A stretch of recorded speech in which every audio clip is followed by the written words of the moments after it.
Heading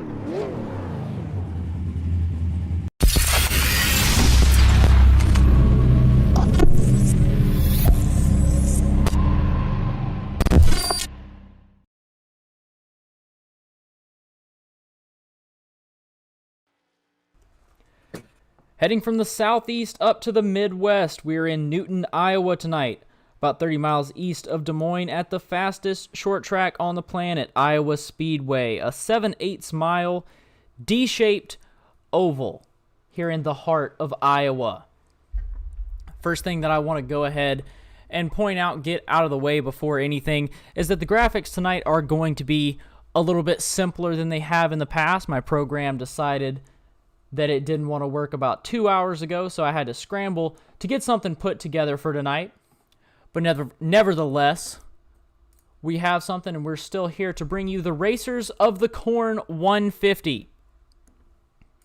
Before I get going any further, though, I have a real quick shout-out that I have to get out. So the Bandit Racing League would like to take some time to give a shout-out to one of our fans who has a special car out on the track for him tonight.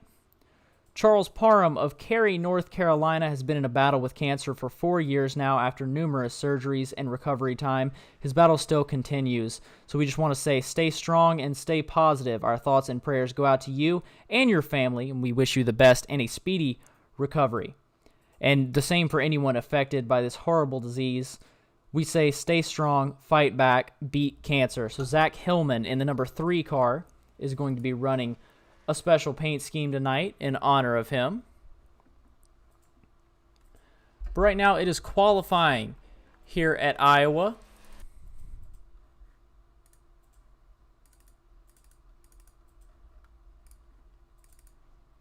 We'll see if we can find a car on track.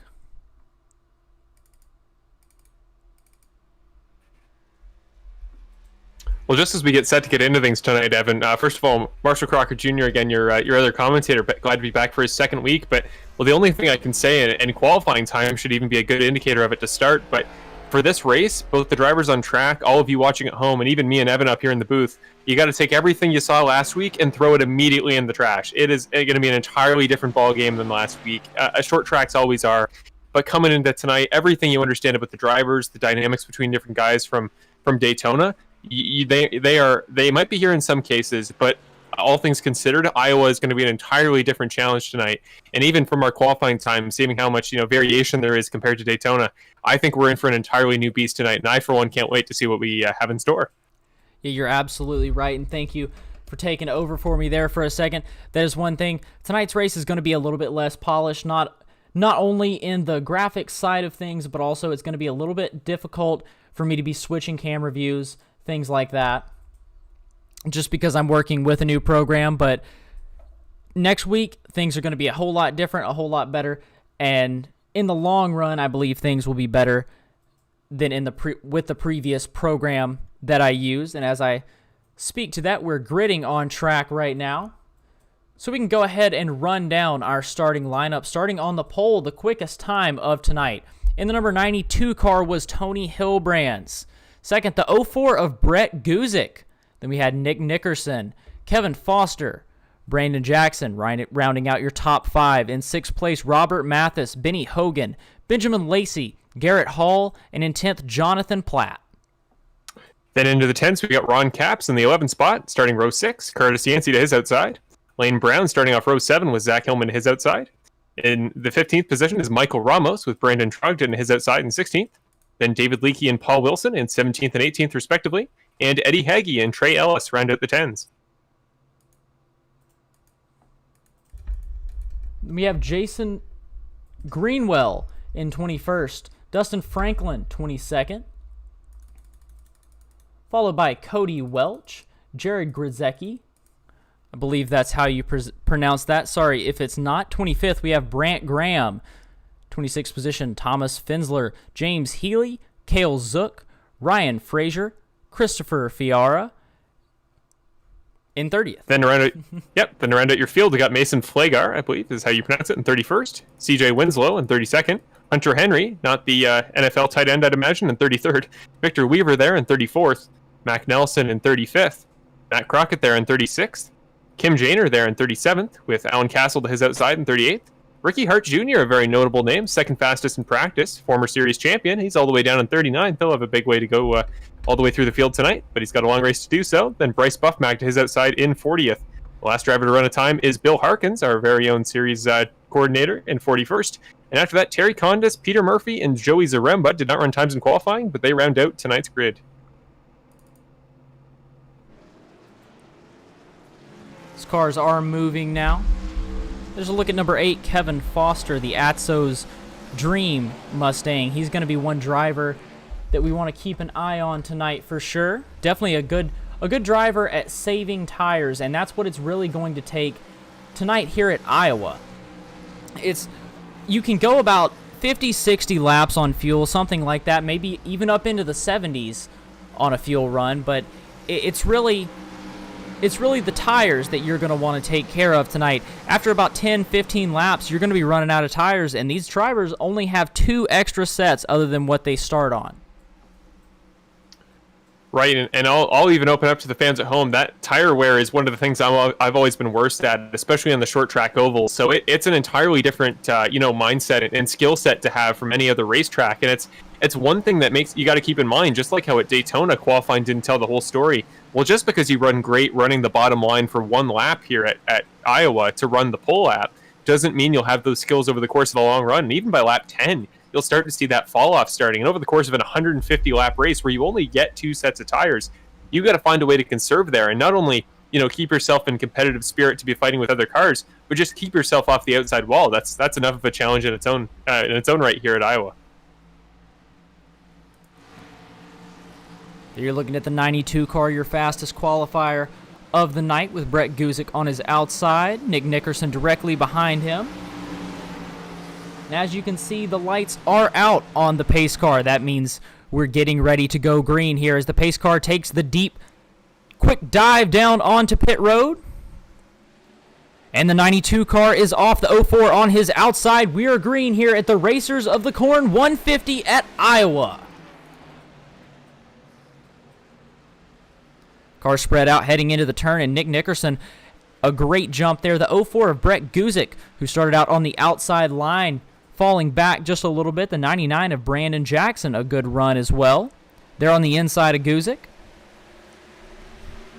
Double file back as we go behind them. Yeah, I think the best plan of action at this early point in the race, we just talked about tires, is kind of settle into a good rhythm, try not to force the issue as much as you can, but we do still see Kevin Foster and Brett Guzik fighting side by side there for, well, that's currently the 4th position. Sorry, that's Brandon Jackson there to the inside of Guzik. So those two guys maybe not agreeing. Big wash over there from Jackson. Jackson loses the back end as he's trying to make the move, and he's just going to get back in the line. So I think right now the best plan of action is just kind of stay. We have a caution almost immediately to start off the race, but right as I was about to say, let's kind of keep it clean, keep it safe, and try to conserve the tires. Well, I guess possibly somebody didn't agree with that mindset, and we are now under our first caution of the night. And that's one of the things that we're going to have to watch out for, what you saw Brandon Jackson do. I'm not exactly sure what that caution is for. We'll have to figure that out. But you saw Brandon Jackson, he got really loose coming out of turn 4. And that's going to be a big problem here tonight, especially when these tires have a full fuel load and your car hasn't tightened up later on into the run. There's going to be a really big problem with getting getting loose coming out of the turns, especially if you're not on the high line, if you're on that low line. So that's definitely something to watch when these guys are running side by side. I think that... Oh, sorry. I was going to say, I see looking through my stats right here, we have one driver go off track. I believe that's... See who it is? Let's go to the replay real quick. This will be Mason Flager, the 72 car. Went off track. A little bit of contact with the 11 of Bill Harkins, I believe.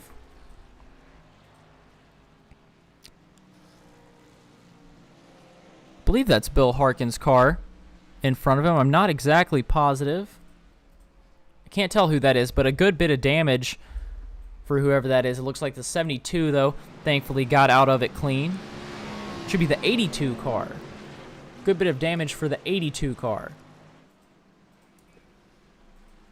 Yeah, but Kim Janer still working that 82 car around. Doesn't seem to want to go in and use his first quick repair yet. So I guess maybe thinking the long term. And I would have thought he'd want to come in. One of the big aspects we got to keep in mind here as well is the lap traffic here at Iowa. I mean, you think about how short the race lap is. If you're running a car that's off the pace, you're going to be losing laps pretty rapidly. So I would have thought you'd want an all new automobile. Not sure what manufacturer he's running, but you would have thought you'd want an all new car set up and ready to go for the even very early restarts. So interesting strategy play by Janer if he decides not to pit. But I always assume guys know more than me, at least when it comes to strategy at tracks like this. As I mentioned, that tire wear side of things has never been my strong suit, certainly, and we'll see whose it is their strong suit for tonight. Yeah, and strategy is it's just going to be such a big thing here. He may be thinking he's starting in the back.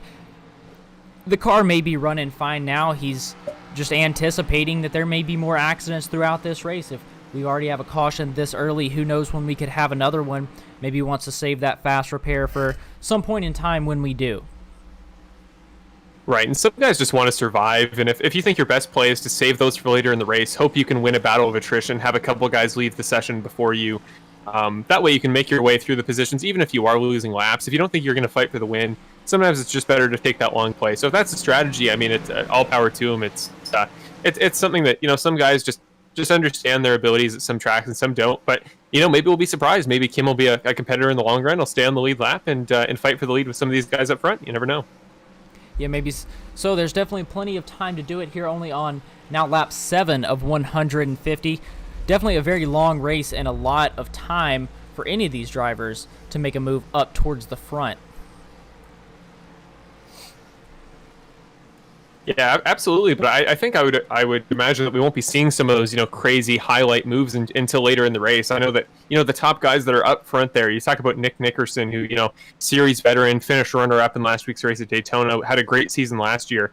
He's going to have a lot of experience into tonight. Have that patience and maturity that you need from a guy who's going to win at a track here like at Iowa.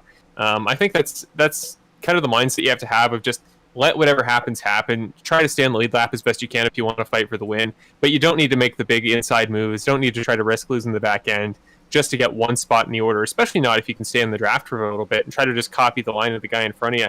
I know dirty air is a big thing, but everybody has their preference, and some people can deal with it better than others, and some would rather just chill where they are and let the race come to them.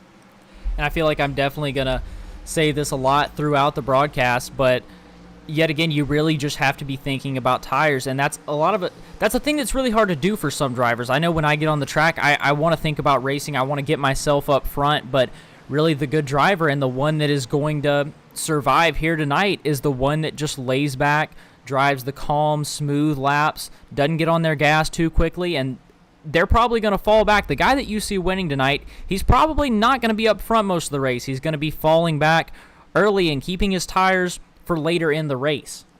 So that's definitely the winner tonight. Most likely will not be the one making the big moves. I'd imagine, yeah, that's definitely, there's definitely some truth to that. And I think, though, we may see some guys up front that did put in good qualifying times. Sometimes that transfers over, but sometimes it doesn't. I think a guy like Nick Nickerson, as I talked about the experience, could be one of those guys that is genuinely going to fight for the win tonight despite being up front. But I guess we'll find out momentarily because the pace car is taking the hard left onto pit road. Nick Nickerson and Tony Hilbrands are the control car. Hilbrands on the gas pedal, green flag for the first restart, second time of the night here at Iowa Speedway. 3 wide going into turn 1. It's Brandon Jackson, Brett Guzik, and Kevin Foster, 3 very experienced drivers taking it 3 wide. If anybody's going to be able to stick it, it's definitely those 3, and they were able to do it, still hanging in. Brandon Jackson, he backed out a little bit, but now he's pushing back. As you see, he gets a little bit loose coming out of that turn. Kevin Foster able to win the battle as of right now, though. The caution will come out once again. I think I just saw that it was, what car was it that went around? Hunter Henry is the one I'm seeing on my telemetry that has just gone around. But right as I was about to mention it, but Brandon Jackson's line down there, he was driving that thing like a dirt sprint car. He was at the back end going. I can imagine this, if we had a hand cam on him, his hands were moving like crazy. That would have been a tough couple laps for him. But Hunter Henry there, we see the 94 car actually live running up to speed. He doesn't have any noticeable damage in the 94 car. So not sure if it was just maybe at a spin that got him out of control and iRacing decided to throw the caution, but well, he's looking like he's fine on track now for the time being. He was quite a ways up through the order before that incident. probably about 15 or 20 spots. So it'll be a shame for his efforts, but as long as he's still in the race, that's the most important thing. Yeah, that's all that really matters here, especially so early when all these drivers do have a fast repair. As long as you're in this race, that's what really matters at this point. Yeah, for sure. And those the most valuable currency in this series going all season is going to be the quick repairs, and that looked like contact with David Leakey in the 84. Not considerable enough. Nobody hit a wall, so it's one of those things. You're going to have some little on-track incidents. Such close quarters racing here at Iowa. Kind of the one consistent element from last week's race at Daytona that carries over to this week. But yeah, as long as you can keep that car in working condition, try to remember to turn them off when you head into the pits. That being the quick repairs, you can have a very fruitful race all the way through, even if right now you're having some troubles. And since we're on our second caution of the night, already 12 laps in, real quick, we're going to go to a quick commercial break, and we will be right back. What's up, guys? If you're watching this, then you already know. Here at Evan Wall Media is where I do my broadcasting. 5 laps to go. Brandon Jackson in the lead. Nick Nickerson. And he turns him. The 99 of Jackson gets turned by Nickerson. But I bet you didn't know that I also do in-person photography and videography, as well as graphic design, including, but not limited to, iRacing paint schemes and posters. Check it all out over at evanwallmedia.com. Thank y'all, and you enjoy the race.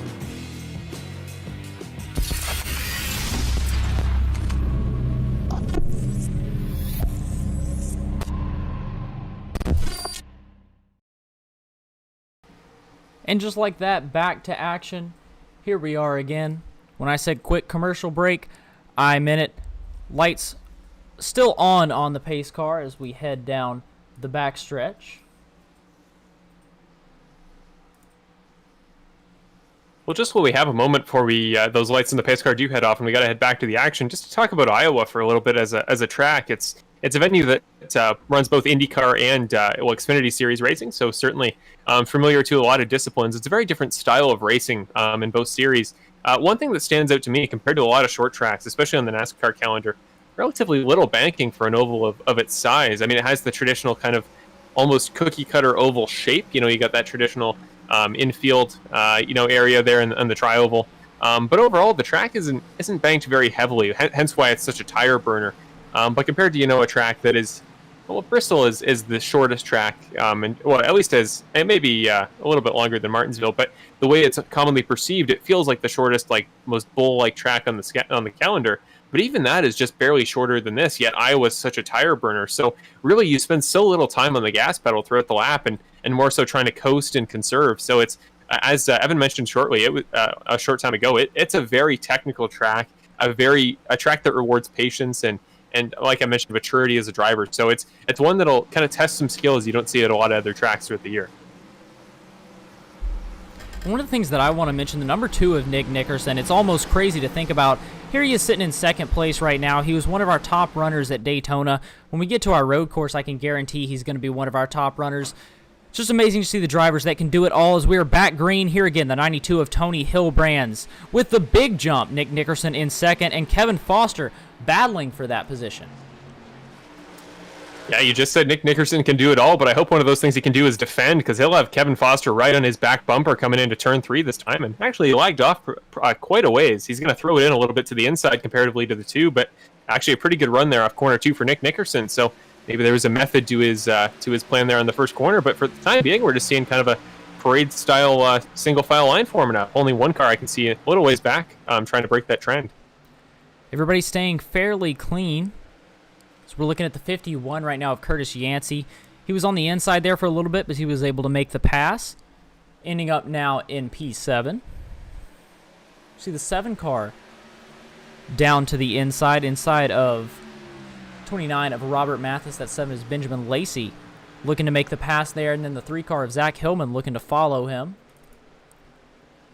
Yeah, Zack Hillman just gave a big bump to the back of the 7. Looked like they couldn't agree on a braking point coming in there to corner 1, so this battle between Lacey and Robert Mathis in the 29 has been side-by-side almost the entire race now, but I think Benjamin Lacey's about to be on the other side of a side-by-side as Zack Hillman's going to get a great run back onto the tri-oval. Talked about special paint schemes, and there it is. Beat kidney cancer. number 3 car, battling for position here. So definitely a great looking paint scheme, and glad to support anyone going through cancer. Definitely a terrible, terrible disease.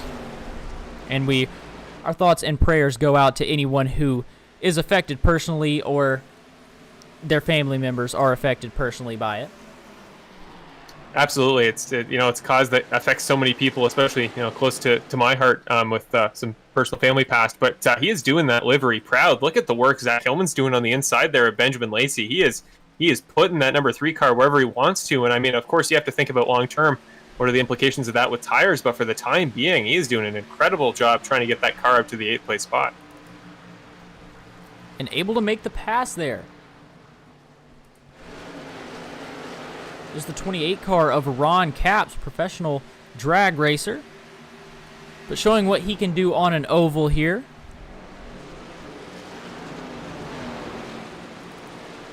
And behind him, we've got Garrett Hall in the 26 car and Paul Wilson in the 89. Wilson looks like he's trying to make a move to the inside. He's dove down there a couple of laps, but thought better of it. Well, one thing that is so different in terms of the passing mentality from this race to Daytona last week is at Daytona, you just made passes without thought. If there was an empty spot there, you took it and you went on with your day. But here at Iowa, it's so much of a challenge to just make the corners, to keep the back end under you, keep your tires from getting, too cooked early in a run. We have another battle between Benjamin Lacey and Robert Mathis up front. Mathis looking to go around the outside of the 7 of Lacey, but passes here are so tough to make at Iowa because not only do you have to make the pass, but you then got to make it stick through the corner too. And so far, Robert Mathis just hasn't been able to master that second half of the equation, but he's getting closer and closer to making a move there on the 7.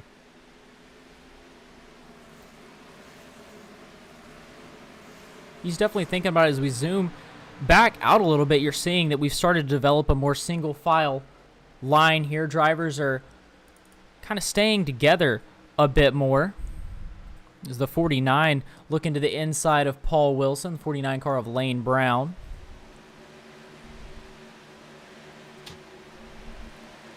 Trey Ellis now looking inside of the 49. Number 4 car, the Hunt Brothers Pizza, looking for somewhere to go, but it's too wide up in front of him and doesn't look like he wants to make it 3 wide. Probably the better move there. Got a car up front. That's the 28 of Ron Capps who we were just talking about. Dropped back pretty significantly there. Not sure what happened to him, but yeah, now we're starting to see that aggressive style of racing coming in. Trey Ellis is going to head to the inside of the 49 of Lane Brown. Now he's starting to get in the draft and the car ahead, and we're seeing 2 rows of 2 wide. I haven't seen that in a race since last week, so it's getting dicey down here. But the main thing you got to wonder is at what point are the tires for these guys going to start to give out, and we can only really see this racing for so long before it becomes about tire wear first. Yeah, lap 25 right now. I know some of these have been under caution, but as many green flag laps as they already have under these tires, they're already getting tight. They're already definitely feeling that their tires are getting worn out as the 3rd caution comes out now. But they're already wanting new tires. But the thing is, if they come in for new tires now, they use up one of their 2 sets, and it's a long way before they can get any more. Yeah, always going to be the most important strategy element in any series with a fixed tire amount. But it's looking like it was Mason Flagar for the second time in this race who brought out the caution, or at least as a part of an incident with somebody else. From my personal view, as I can see on the replay and the tri-oval, looks like just kind of a miscommunication again between a couple drivers, something we've seen certainly before. Any of us who have iRaced will see 2 guys fighting for the same piece of real estate, and looks to me like a similar situation to that. Looks like Mason just caught too much of the wall on the outside in corner 3. Got interlocked with Ricky Hart there in the 64. I mean, you're talking about former series champion, had a lot of success at short tracks last season, including winning one. So starting from the back of the field, now getting caught up in an incident. It's been a tumultuous race for sure for Ricky Hart, but always a guy that can compete for wins, and he's certainly done it in the past. So let's see if he can pick up his first win tonight, at least as far as this season's concerned. Let's head to a commercial real quick since we're under caution, and I'll see if I can get that incident keyed up for you when we get back.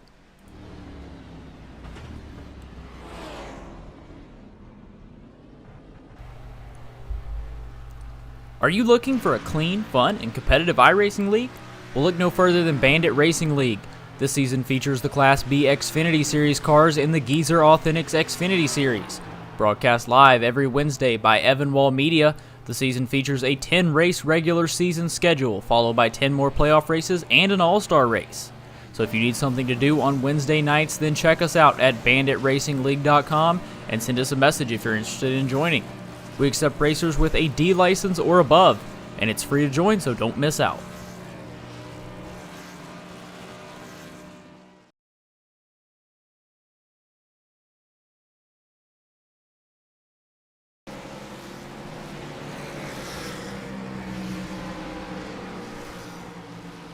Wasn't able to find it for you just yet. Still getting a little bit used to this software. Definitely something that I'm going to have to get used to, and I do apologize yet again for. But a little bit of contact between Flagar and Ricky Hart Jr. in the 64 car. Both cars seem to be running fairly well still, though. So yet again, apologize for that, and definitely will be better next week. Had a little bit short notice to get this set up, so just can't say enough times sorry for the little bit lacking broadcast. Yeah, the incident wasn't anything major. Looked like just a little bit of a miscommunication. I saw a car into the inside wall, but for the most part, everybody seems to be able to remain going. I don't believe anybody would have used a quick repair yet to this point in the race, so I don't think it'll affect the overall number of drivers left in any significant amount. But for the time being, it is still Hillbrands as your top driver, then Brandon Jackson up to second from fifth, Curtis Yancey up to third from 12th. So through pit cycles, we've got quite a bit of development in terms of on-track positioning. So definitely going to see pit strategy change up the order quite significantly, and we're going to see some of the leaders based on purely strategy with tires and when they pit sitting pretty sitting in the midfield in a spot that perhaps is not the most ideal. Looking no further than I believe the number 2 car of Nick Nickerson. I don't believe involved in an incident or anything, but he now finds himself in 39th. And that's really what pit strategy will do to you. You come in, and that's why you can't necessarily look just by the pit strategy and know exactly what's going on. Because right now you look at it, and some of your quickest drivers so far in the race are going to be down a little bit on the standings board. You always have to know exactly what's going on in the pit cycles.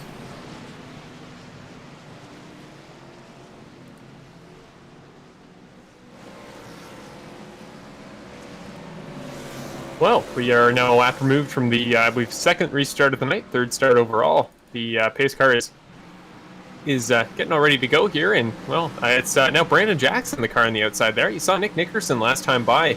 Didn't have an incredible start or anything. Didn't seem to get the jump on Hillbrands, but certainly found his pace there in the second corner. So the question is, are you taking more of a risk putting yourself up in the top side of the car on the inside coming into turn one as the car in second? Or is that bottom spot going to waste more tires if you can get side by side? So we'll have to see as the race progresses which lane is more ideal for starts. But for the time being, I think Hillbrands is the control car, and I'd imagine he will probably get a pretty good jump into corner number 1.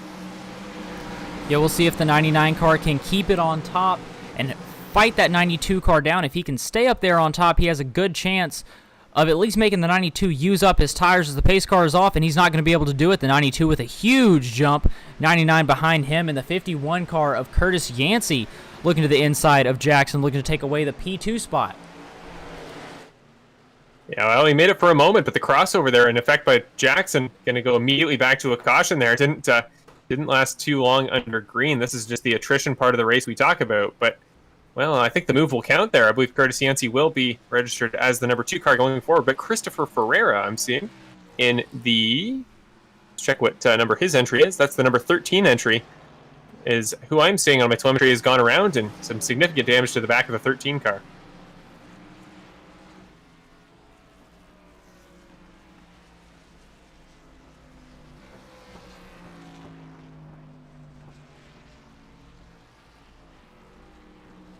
Well, on my screen, it's looking like it was a miscommunication between the 13 of Ferreira, and I believe that's the 77 of... What car would that be? That's Mac Nelson. So, two guys just kind of got together. Looked like somebody maybe on older tires just kind of washed up a little bit, that being the 77 of Nelson. So, just making a tad bit of contact. Certainly took more on Ferreira's side than anybody else, but Well, he'll move on. Presumably, probably want to take a quick repair. That's some pretty considerable damage, and yeah, relatively simple incident. Only attracted, I think, one more car. I think the 17. You can even see it on screen right now. The damage on the front splitter of that number 17 ride. So he's got some small issues, but that is about it for the time being. All props to Mac Nelson. Took credit for it.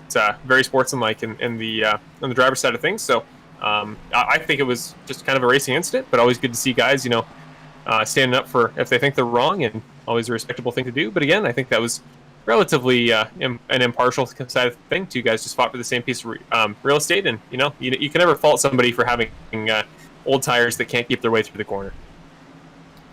Yeah, it's definitely something for some of these guys that aren't used to tracks like this. If this is one of their first times at being in a short track like Iowa, then that's definitely something that you have to think about, is those old tires. And some of these guys don't know how to race on these old tires as well as others do.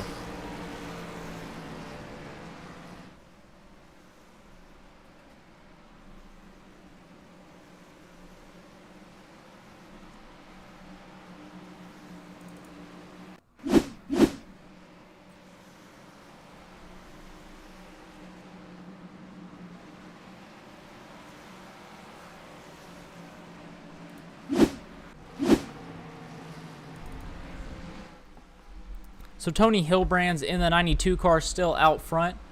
Curtis Yancey in the 51 going to be up outside. Brandon Jackson starting in P3 down on the inside. We'll see if he can make a move, stay behind the 92 of Hilbrand's this time. And there's the number 3 car of Zack Hillman. Keep fighting dad there on the back. Working his way up now, sitting in 4th place, going to be starting second row outside. We'll see if he can work his way up, maybe lead a couple laps in this race. I'm sure that's what he wants to do, get that number 3 car out in front of the field. Sorry about that, just dropped away with a bit of an issue for a second. But yeah, talking about the 3 car, he's had a great start overall. He's kind of been the only guy in that top pack who's had to make moves for positions. You saw that inside move on Benjamin Lacey in the 7 car momentarily ago. And, if he's able to get his tires to work over longer stints, it could work out for him. But for me, it just kind of, it's a positive message to look at, going forward, to see that, somebody is ready to make those moves. They're confident they can keep the back end under him. It shows a sense of confidence that, some of the newer guys that may be new to Xfinity Oval Racing, well, they may not have yet. So good sign if you're cheering for the number 3 entry. And again, based on the message he's putting out, it's certainly not hard to on nights like these. Yeah, definitely a really easy car to cheer for right there. Absolutely, and he's going to be in a good spot here on this next restart. Sitting behind the 51, who we saw last time, got such a great jump there on the inside row from position 3. Now he's going to try to work that same magic there from the top line. You see the lights on the pace car heading off, so 1 to go before we see if he's able to do so. But now Brandon Jackson will move back to the 3rd spot, and if he can get the run that the 51 got on him just a moment ago from that same spot, could see him all the way up to 2nd, or maybe even become the first driver to dethrone Hilbrand's. So far in this race, he's had kind of a dominant force over it for the first maybe 5th of the race, but who knows? This could be the opportunity for one of these guys to take over that spot next time around. You'd say the 99 car is definitely one of the drivers in the best spot outside of the 92, of course, but that 99 car, the 51 and the 3, there's a good chance if it follows the trend, they're probably going to fall back, and that's going to leave the 99 car there to take advantage of that 2nd spot if he's able to pounce off on it. If he wants to pounce on it, he may be trying to lay back right now. We don't know. We do not, but we're about to find out. Coming to green this time by, the pace car is off onto pit road, and now it is Hilbrand's the control car. Let's see if he can get a good jump. He does. Pretty good jump there for the 92 car. Green flag for, I believe, the 5th time tonight at Iowa Speedway. The 51 getting a good jump again. Now Jackson to the inside of the 3 of Hillman. 3 working the outside, though, trying to get up outside of Brandon Jackson, but not able to do it, and we're single file down the back stretch. We are indeed, but what a ways back. All sorts of chaos happening further back in the field. We are too wide for about 8 rows in the middle of the pack, so certainly not a sentiment for everybody to agree with. But up front, Curtis Yancey in the 51 thought about a move to the inside of Hilbrand's. Backed out and thought better of it, but as we come into turn number 2, that row of 5 cars is getting closer and closer. So now I think we might see Hillman try the move on Jackson, but Jackson is there to the inside of the Yancey, and if he doesn't wash up, might get a good run here out of corner number 4. There you can see Curtis Yancey was running a little bit of a higher line right there as you see him down low inside of Hillbrand's right now. But running a little bit of a higher line, and you'll notice there are some different lines that drivers are going to be running today as we're watching this battle for the lead right now. But the first seam up on the racetrack, it starts to be banked a little bit more, and the 51 pushes up a little bit, maybe a little bit of a contact with Hillbrand's. Hillbrand's isn't going to be happy about that. But if you're down... Just a tad, but sorry about that. Oh, no, you're fine. But if you're down low like Brandon Jackson is now, you're not going to be banked as much, so it's going to wear your tires out, and it's going to be a little bit harder for you to get around the track than it is if you're up there, say, where Hillbrand's is right now, and it's banked just a little bit higher. Yeah, it's definitely a different line and something to keep in mind if you're that car on the inside. But to a certain point, yeah, you can't be too frustrated if you're Hillbrand's. He's been running them pretty clean so far, but this is the 3rd corner in a row they've gone side by side, but the furthest ahead Yancey's been. Might be able to clear the front end. He does. He clears Hillbrand's, a new leader, the 51 car, and Jackson might not be too far behind. Yeah, Jackson diving deep to get inside there, inside of Hillbrand's, not letting Hillbrand's get low, and Hillbrand's going to get up in the wall even. Yeah, just taps it a little bit with the inside of that number 92 car. Jackson will make the move, and now I think the one thing I can diagnose this as, we see Hillman and possibly Lacey going under as well. Is it just a tire problem? Did Hillbrand's, burn him out a little bit too much in that first stint, and is that starting to bite him back this late in the run? Yeah, I think coming there, Hillbrand's may not have known that Jackson was going to dive under him as aggressively as he did. Jackson really wanted that spot. He didn't want to have to race side by side. He just wanted to go out and get it, which is really, I would say, the smart thing to do right now. The more you race side by side, the more you're going to wear out your tires. So if you can just dive it in deep and go ahead and grab the spot, that's the smart thing to do. But I don't think Hillbrand's expected that, and he washed up a little bit and had to move his way up to give Jackson some room, and it ended up him getting in the wall just a little bit. Well, something that's kind of flown under the radar for me, look at Jonathan Platt in the 43. You want to talk about the other side of the coin from really worn tires. He's throwing that thing underneath like it's Bristol. He's just making moves with reckless abandon. Now the second car to pass Hillbrand's in the last couple of laps, make the move on both Lacey and Hillbrand's. Now Lacey's going to go with him. Hillbrand's is just dropping like a rock. Those tires are just starting to go on him, and the quickest guy in the field, at least off pure pace and qualifying, is now starting to show us exactly how tough it can be to keep these tires here at Iowa.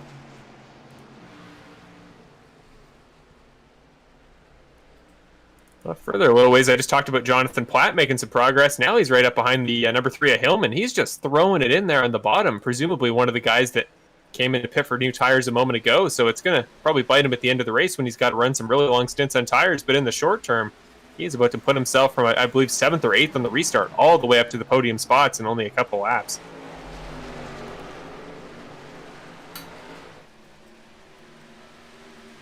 Going to go to the inside once again here on Zack Hillman as we come into corner 3, side by side. The driver on the top has kept with the car on the inside a couple times to this point, but bit of miscommunication there. That's what you can't do if you're that inside car, is push up too much. But good play there by Jonathan Platt to back out a bit and let Hillman have the line. If not, these 2 cars may have been bringing out our 4th caution of the day. And that's one of the things that happens with old tires. You'll wash up just like you saw the 43 car do. It's really easy to do that. You dive it in deep and you think that you can make it stick, but once your tires start to go away, it just doesn't stick, and you're going to be right up the track because, like you were saying earlier, I was not banked that much, so it's really easy to, if you don't stick in the corner, you're going to be going up towards that outside wall. Right, and that's why it's such a hard mental game to try to balance, making moves with just making your way around the track. But Jonathan Platt is doing both, now up to 3rd, and takes that spot over from Hillman, clears him entirely, and now Benjamin Lacey sitting there right behind the 3 car. We're starting to see that momentum come into play when it comes to passing, so once we see a car pass one car, you're probably about to see it pass another, and that may be the rule of thumb here for the number 7. Yeah, I think sometimes when you get past, you just get out of position a little bit, and it's such a rhythm game at short tracks like this. If you just get a little bit out of position, then it can just mess with your mind almost, and it's not even physically or your car or anything, but your just mind, as we have a yellow flag coming out right now. But if your just rhythm gets off in your mind, then a couple cars get by you and a couple more gets by you, and you're really not able to run the line that you want to run, and more cars are just going to be by you. Absolutely, but I find the quickest way to let cars by is to be involved in an incident. We've had yet another one, and this time it was probably the most jam-packed collision we've seen all race so far. I'm seeing on my screen that it was Ryan Fraser was involved, Trey Ellis was involved. I think Cody Welch was in the middle of a couple cars. It was an incident very reminiscent of one that we had last week, actually, where three cars trying to get in, both cars on the outside and the inside of that three wide try to go down and cut in front of the guy in the middle. And well, if neither of them are clear, you just spearhead the two guys on the outside and the inside into each other, and that's exactly what happens. The 25, 74, 85, and indirectly the 4 car are all involved. But, I think it's definitely possible to go 3 wide here at Iowa. It's definitely a bold move, to be sure, but a couple of guys making it work, and now we're seeing a huge swath of cars entering pit road now that the caution has come out.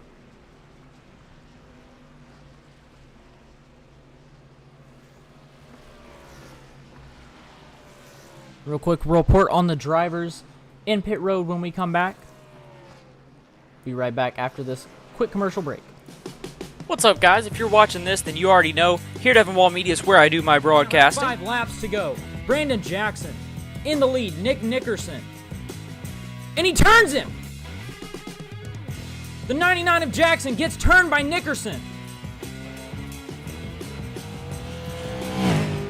But I bet you didn't know that I also do in-person photography and videography, as well as graphic design, including, but not limited to, iRacing paint schemes and posters. Check it all out over at evanwaldmedia.com. Thank y'all, and you enjoy the race.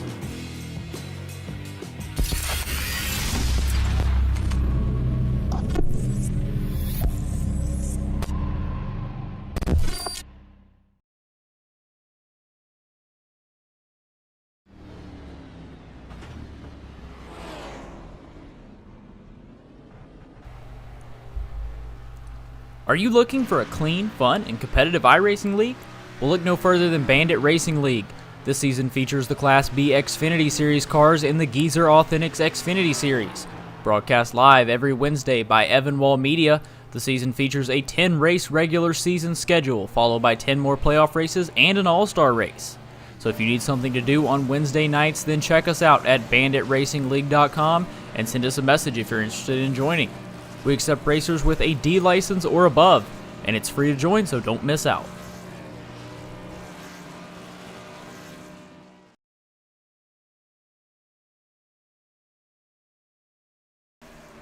Alright, and we're back watching the replay now. This is the 4 car of Trey Ellis. We're looking at him. We'll see if we can see what happened here. You see he's 3 wide.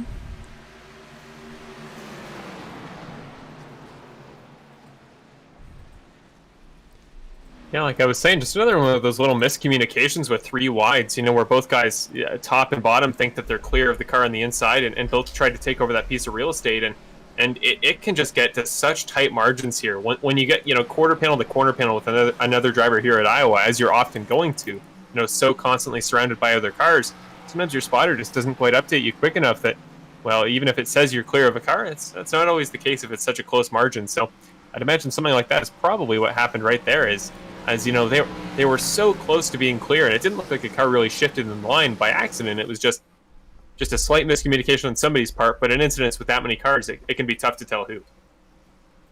So right now, after our pit cycle, we've got the 27 car of Michael Ramos up front, Thomas Fensler to his outside, and Matt Crockett in 3rd.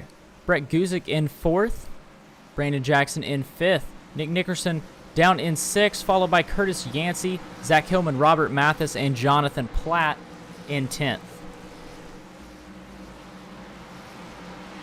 Well, as the lights in the pace car head off, definitely a very different looking top of the field, even as you just go through those names. I mean, Brett Guzik, a guy we've seen up front for quite a while in this race, same with Jackson, Nickerson, and Yancey all back up, as well as Hillman. But those first couple names, that top 3 of Ramos, Fensler, and Crockett, haven't really seen them play in tonight's race too much, at least at the front of the field. They did last week, certainly at Daytona, but now we see an entirely different top 2. Ramos on the inside, Fensler to his outside, and Matt Crockett bringing up the rear of that 3. So let's see what kind of runs these guys can get, and see if Michael Ramos will keep that top spot for quite a couple laps at the start of the stint. The pace car has taken the left-hander onto pit road. Green flag momentarily. On the lad pedal is Michael Ramos. Green flag comes out here at Iowa Speedway for, I believe, the 5th or 6th time tonight. Not a huge jump there, but Fensler is is going to keep him honest here, coming into turn number 2 with a good run.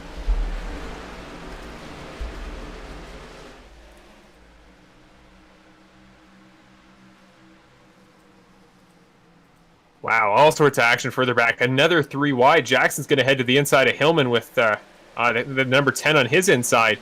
Got still some movement there, so Guzik's going to pass Fensler. Now Nickerson is trying to work his way through. Already made up 2 spots there in lap 1. He's about to make up a 3rd spot. The 2 car goes under the 17. The 99 is going to try to do the same. They call Mr. Brandon Jackson action for a reason. He's proven it right now. Trying to send it again underneath the 17. And those guys that were up front earlier are showing these new top guys what is up there. Doing their very best to make some quick moves here. Going to go 2 wide, very close again, 3 or 4 rows back. We're starting to see the action pick up here at Iowa Speedway. And falling back big for Matt Crockett, all the way back now to 13th position. Now I'm assuming he's going to be on older tires than some of these guys are. And that's why he fell back so hard. But to start up front and fall back that quickly, it's really unfortunate. You see big moves from the 99 car, 3 wide under the 2 of Nick Nickerson. Able to make it stick, and Brandon Jackson up to 2nd position. 2 looking to cross him over, 2 back to the inside now. Yeah, Brandon up to 2nd again, and he wanted that outside line badge. You saw him cut in front of Nick Nickerson to get the line he wanted, but it's kind of gone under the radar the last couple of minutes with how much chaos we've had. Brett Guzik, your new leader, taking it over from Michael Ramos. Now Jackson looking to go after him. Hillman has been side by side with the 51 of Yancey essentially this entire run. Now he's almost going to send it 3 wide. Nickerson's going to prioritize the outside line. But here we go, side by side again. Jackson takes the point spot there at the front of the field and moves going quick and fast here to this point in the race.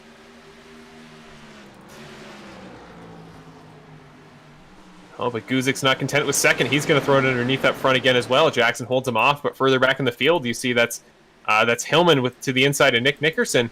Nickerson, who was making so much progress to start off this run, is now starting to move back, and well, he's involved in a fight that is we've seen it a couple times so far this race. But now Jonathan Platt there in the 43 car, he won a short track race last season. Both these gentlemen did, so a high-profile battle here between the 43 and the 2. The 43 throws it to the inside. We'll see if it sticks this time. It certainly does, and Nick Nickerson just getting a little bit too wide there. Might give the spot up to the 89 of Paul Wilson as well.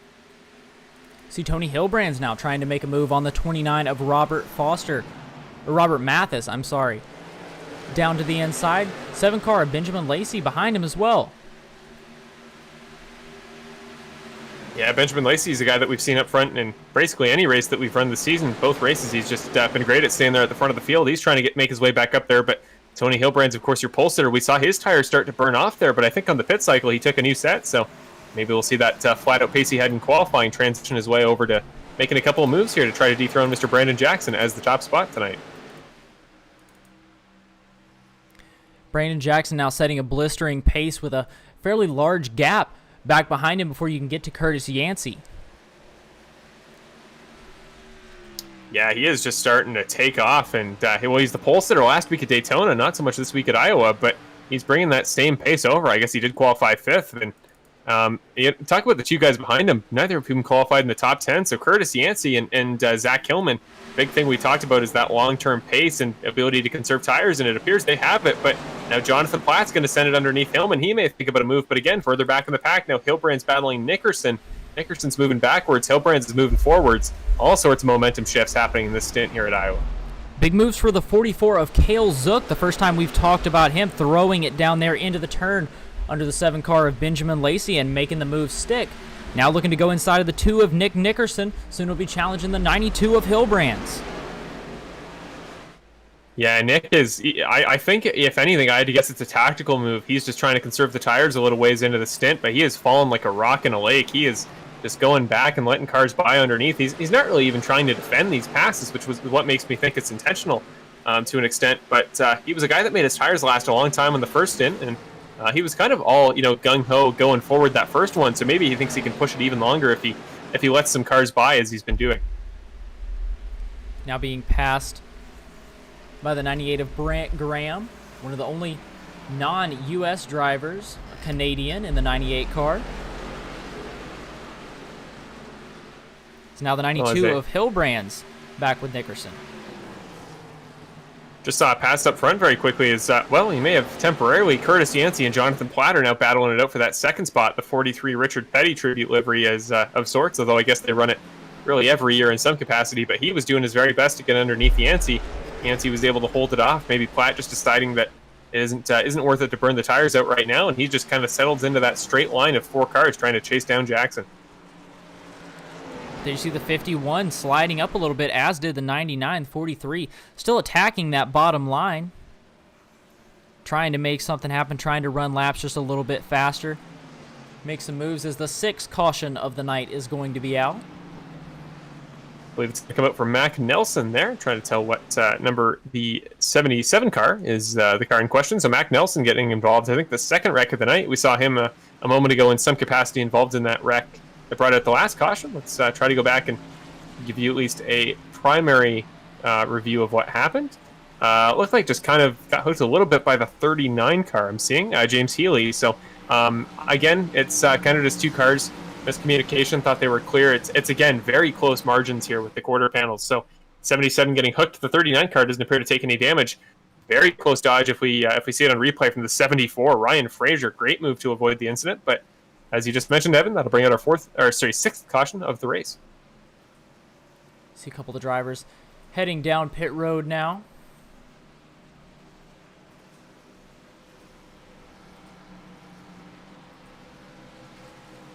Yeah, one thing that can make this race so tough to call is just, how many moving pieces there are in terms of strategy. We see, Jackson still the race leader, Platt and Hillman still 2 and 3, but Curtis Yancey, I believe, is pitted, so he will move back a couple spots in line, or he pitted that last time by. So even though guys may be up front altogether and battling for position, doesn't mean they're all in a similar circumstance, and it's one thing that's very hard to keep track of. But I would say probably until you reach about lap 120 or lap 130 will we not have a better understanding of who will be able to make that run to the end and who is all on the same strategy.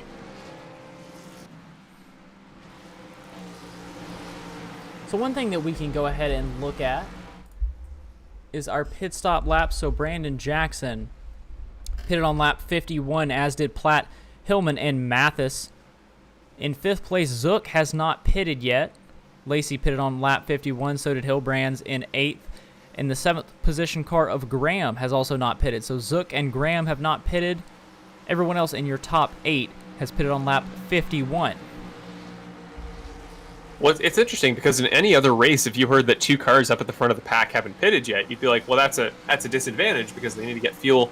They got to think long term and stuff, and that'll hurt their positioning later in the race. But honestly, props to the 44 car and 98 for going this far into the race. 71 laps into this event now. We were thinking probably, I don't know, maybe 50, 45 laps in that ballpark per fuel stint, or per stint to replace tires. But they've gone almost half the race now, half the race in a couple laps. So they're making it work, and they got two sets to run in the same period of time they've run 1 so far. So keep an eye on the 44 car and Mr. Brent Graham, a man after my own heart, because of course he is a fellow Canadian like myself, one of the few in the series. So those 2 guys could definitely factor in late in the race with an extra set of tires under their belt. So we're looking through, you see a couple guys have already pitted twice. In 17th position, Foster pitted on lap 28 and lap 52. Now that doesn't mean that he necessarily took tires. We don't know whether or not he did take tires. So a couple other guys pitted multiple laps. Leakey pitted lap 4 and 52. Crockett pitted lap 5 and 34.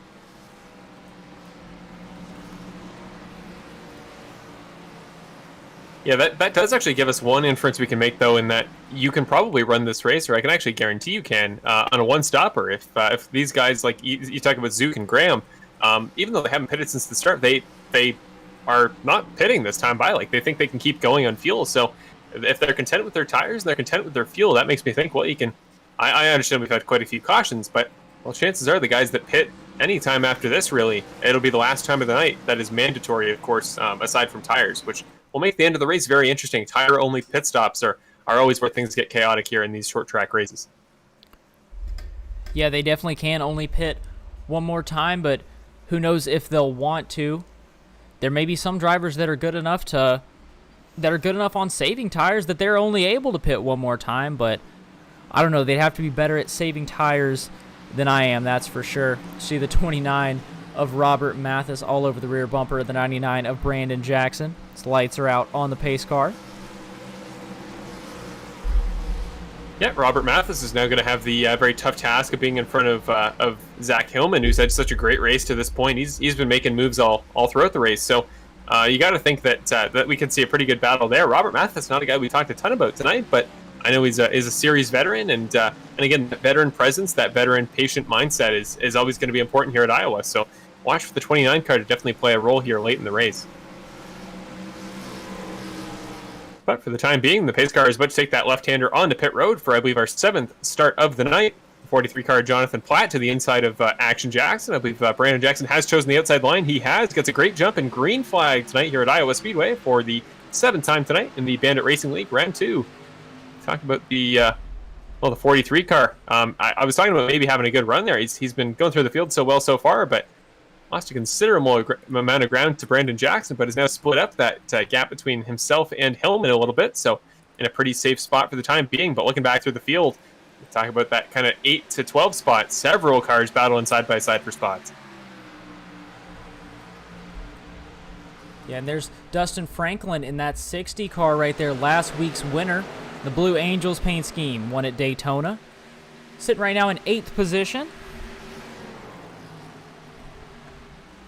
Yeah, of course, the big question making such a drastic change from Daytona to Iowa is, how are his skills going to transfer over? Almost a collision right in front of him, as you saw between that is the 44, I believe, of Zook, and somebody else got into him. It might have been Hillbrands, but Franklin is now going to head to the outside. He's got the 98 of Brent Graham right behind him.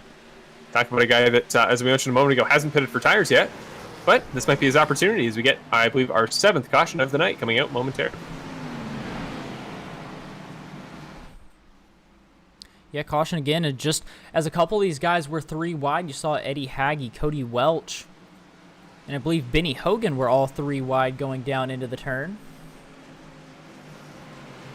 Well, amazingly, according to my telemetry, it looks like none of those guys were involved. So it's crazy, Evan. I don't know about you, but for me, when you see 3 or 4 rows of 2 and 3 wide and at a track here like Iowa, and then you see a caution come out, you kind of expect those guys to be the one that brought it out, wouldn't you say? Yeah, you definitely expect it, but you really never know what's going to happen in a field this big. Yeah, of course. I find that's kind of what we've seen so far tonight. I haven't actually seen footage yet of the incident. It looked like it was James Healy, Kim Janer, and another car that were involved. It's trying to find that last car that was involved in the incident there. Head to a replay here, see if we can find it. See, the 39 car had contact with the Viagra car. I can't exactly tell what number that is. But just right in the middle of the corner, just a little bit of contact, and 39 car got a little bit loose. 39 of James Healy got a little bit loose. Wasn't able to hold on to it. And that's a lot of what's making me think all these, or maybe not all of them, but most of these incidents are just, kind of happenstance, slight miscommunications, is because when we see those big battles there, Evan, you see the big packs that get together, form 3 wides, 2 wides. Everybody's got a lot of drivers to think about. In those particular circumstances, I don't find that we found that much trouble. If anything, I think guys are just they're staying safe. They're keeping their lines, which is always impressive to see here at a short track. I think they're good about that.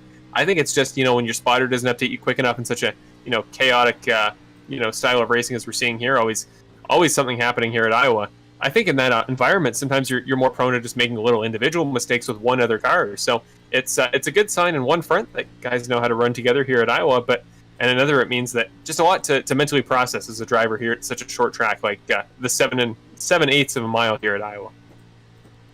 Yeah, definitely one of the more interesting tracks on the schedule here. The odd shape and odd layout of it here. You see right along with the 99 car of Brandon Jackson here under caution. As you can see how little it is banked. If you remembered at Daytona, you almost felt like you were sideways when you rode along with somebody. And here, there's a little bit of a banking, but compared to most racetracks that we're going to race these cars on, it's not that much. And especially, you can see there, when you go right about through here, you can really tell that first lane down there is really not as banked as the higher one. So where that pace car is going to be banked a little bit more. I know I already said that, but here's just, you can kind of visualize it right here when you're riding along with the number 99 car.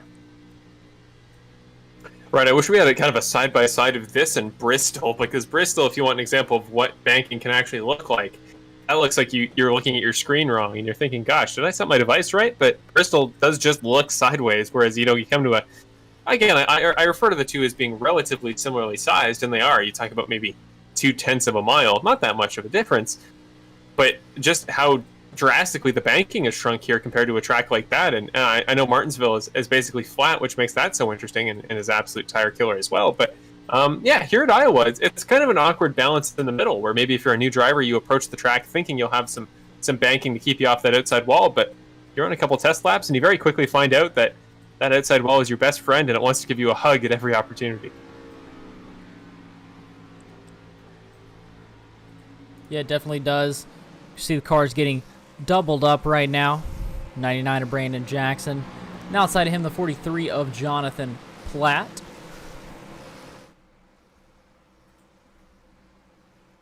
Yeah, Jonathan Platt's had a great race to this point. You saw him, the guy a couple stints ago that was making all those moves on the inside. A lot of confidence on new tires for him, but I think it's been a significant amount of time since he has pitted. So the question now may become, does he have the pace to keep up with the 99 of Jackson, who I know was almost more prevalent making moves there at the beginning, but he's showing some comfort there being up front because he's for the second restart in a row selected that top line as his lane of choice. So that seemed to suggest that he's got some comfort there being up front. He knows what he likes. He knows what angles he wants into the corner. And whenever guys take the top line, and especially at a track like Iowa, it's suggesting that they're confident enough in their ability to get the restart that they think they will have the lead position heading into turn one.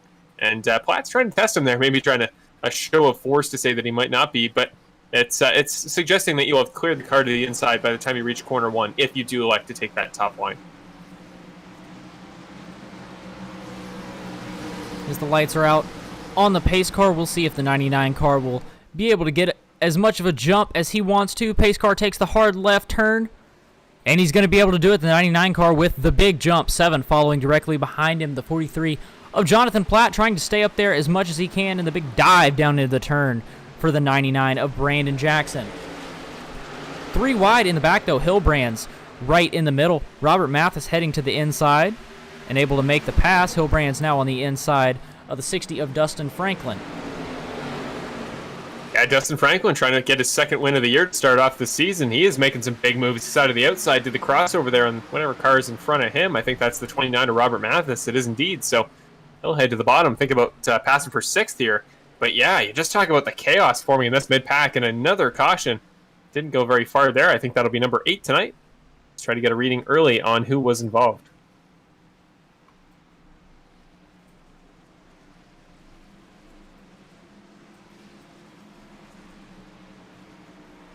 Well, according to my telemetry, it's looking like a solo crash. It looks like David Leakey is the only car that was involved, which, of any sort of crash to see, it's always good that it be the least cars possible. Just taking a look at a replay here. The 84 car, wow, either netcode or the car just lost it on its own, but impressively nobody else involved. Everybody managed to avoid the 84 car, so relatively simple incident here to bring out our 8th caution of the night.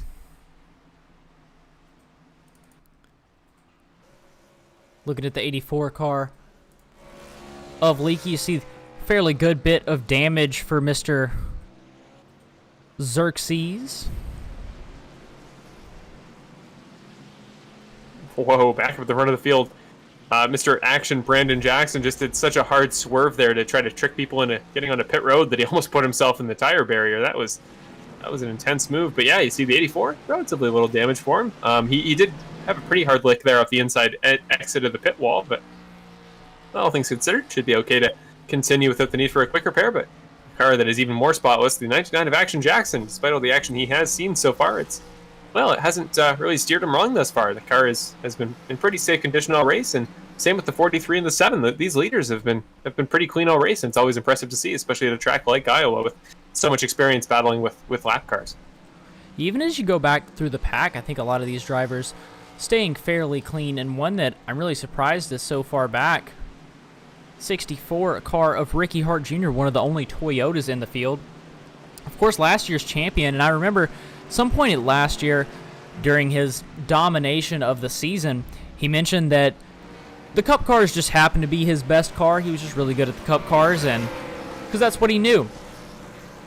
I expected him to just be being humble. You know, I figured we'd come to these Xfinity cars, and he'd still come out and dominate, but he's not exactly doing that. Definitely still a great driver, definitely knows what he's doing, and one that I think we should definitely keep an eye on, but hasn't dominated as much as I thought he would. Well, here's the one thing that makes me worried about counting him out just yet. if you look at his qualifying time, I didn't get the chance to actually watch his run there in qualifying, but he ran a 24.5, which is 7/10 down from the leader, and is about maybe 3/10 down from the rest of the pack. So he was the second to last place car to qualify. And what worries me is that I think, if anything, if I'm one of these drivers ahead, I'm going, okay, is this just a strategy plan? Is he trying to qualify far back in the field, let the incidents happen up in front, rely on his strategy, and try to get to the front that way? I'd be curious, actually, Evan, if you could pull up Ricky's last pit stop, like see where he is on strategy, because I feel like he's one of those guys that is just kind of creeping in the back, waiting for everything to happen, and is going to use newer tires there at the end to make some moves. So we'll pull it up right now, sitting in 16th position, Ricky Hart Jr. He has not pitted all race. Right, so that's kind of what I was hinting at. Is something like that seems to suggest that if he can have only like 50 laps to go, let's say, after, I don't want to jinx it, but likely another caution, will he be able to carry 25 laps of tire stints to the end and get a ton of spots? I mean, you remember what Jonathan Platt in the 43 did earlier in the race, got on new tires and just made the entire field, quake in their boots. I think he could do the same thing if he has that short of a stint on tires. So let's watch for Ricky Hart Jr. because, again, whenever I see a top driver hanging back at a track that is as attrition-filled as Iowa, I get a little bit nervous for the guys in front of him. Yeah, definitely something to watch out for then, considering he hasn't pitted all time this whole race, because really when you think about it right now, we're on lap 87 of 150. If you come in somewhere around lap 100, maybe a little bit before that, if you can make it last that long, which it looks like he's going to be able to. He hasn't come in this stop. But if he comes in probably around the next caution, I'm assuming that'll be in 15 laps or less. He can come in and get some tires, and he only has to go 50 laps before the end of the race. That means a caution right before the end. He can come in, get some tires, and I would bet that by 10 laps, if you can take tires with 10 laps to go, you're going to be one of the only drivers with fresh tires come that point. Yeah, absolutely. I think that it's something that I think is going to start to clue into some guys about this time in the race, being like, gosh, there are some guys around me I haven't seen pit in quite a while, and it's something that'll creep into your mind and make you get a little worried. And I think over the course of the race, we're going to see more and more guys making that realization and starting to cool it off a little bit with their tires. But well, as we get ready to go for the next restart, Brandon Jackson is making a move that is going to be very loyal to that strategy, starting on the top, hoping to get a good run there from the outside, save his tires into turn one, but they are going to pass the pace car. The pace car will take the left-hander onto pit road. Green flag for the night time today. Brandon Jackson will lead the field. He'll clear the 43 once again, but keep an eye there behind the number 3 car of Hillman, trying to make the move on Platt.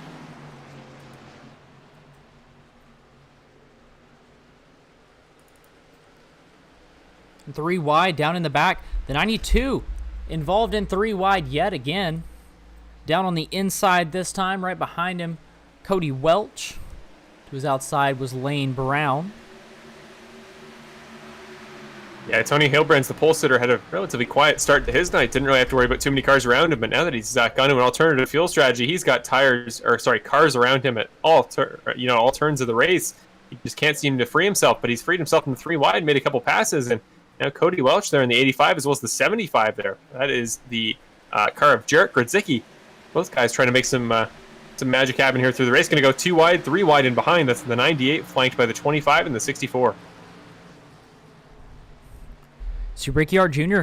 up on the outside there may have had a little bit of a contact with the wall there. I'm not exactly sure, but he was definitely close. Hey, Ricky Hart Jr. car there in the 64, he's starting to run the high line all the time, and that'll work for him if he's able to get some good runs here, but he's going to hit the wall once again. I think kind of reacted to the 98 and the 85 starting to get together. Maybe try to avoid that a little too early, and as a result takes some brunt force off the wall, but for the time being, still some 2 wide, but so hard to keep an eye on exactly who is making moves, because every corner has guys running a variety of different corner entries. And here you're seeing back here, we're looking at 15th, 16th, 17th position.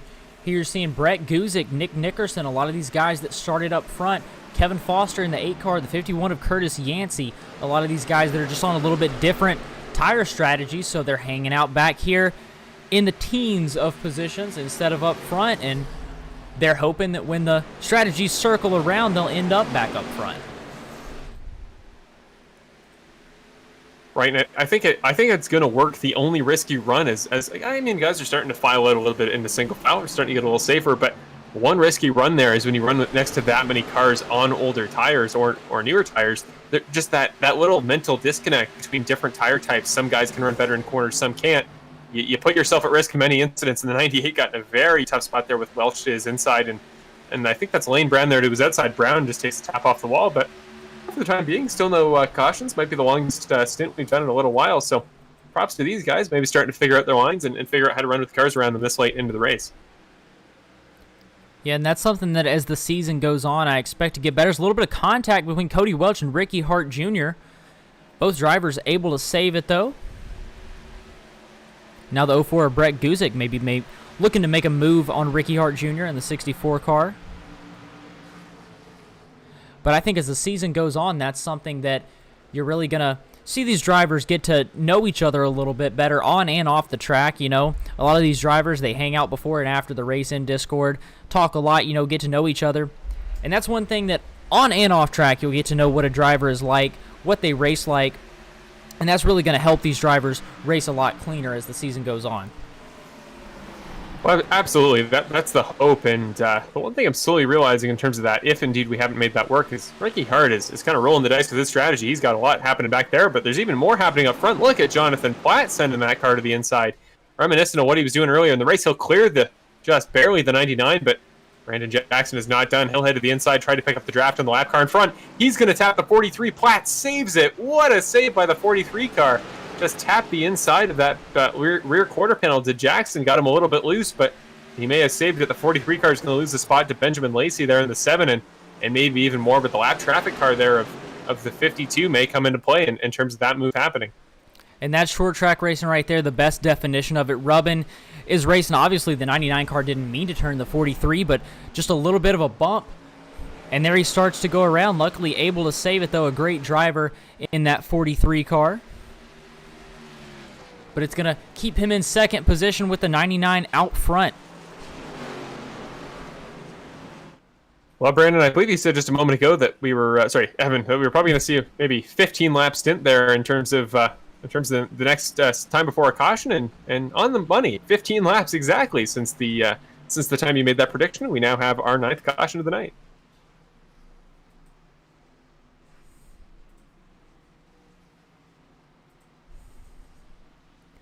Let's see, with that, it's going to be Brandon Jackson up front. Jonathan Platt in second position, gives him a little bit of a chance to catch up. Behind him, we have Benjamin Lacey. Then Zack Hillman, Robert Mathis, Cale Zook in the 44 car. Dustin Franklin in the 60, your winner at Daytona. Followed by Tony Hillbrands in the 92. 75 of Jarek Grodzecki. And the 04 of Brett Guzik back, making his way up into the top 10. All these drivers, though, were a lot of them, heading down pit lane.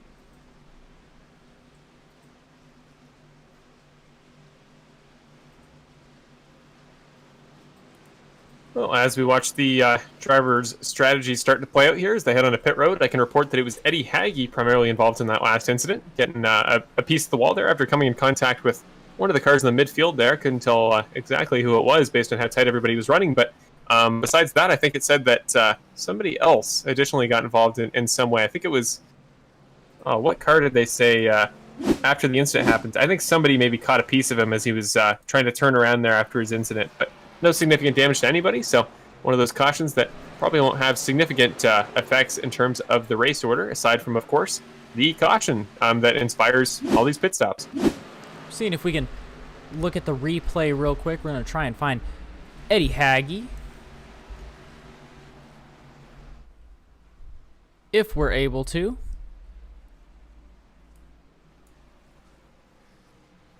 Maybe not. We'll just catch back up live. Looking at the 51 car of Curtis Yancey, going to be starting out front right now, and we'll take a minute to talk a little bit more about pit strategy.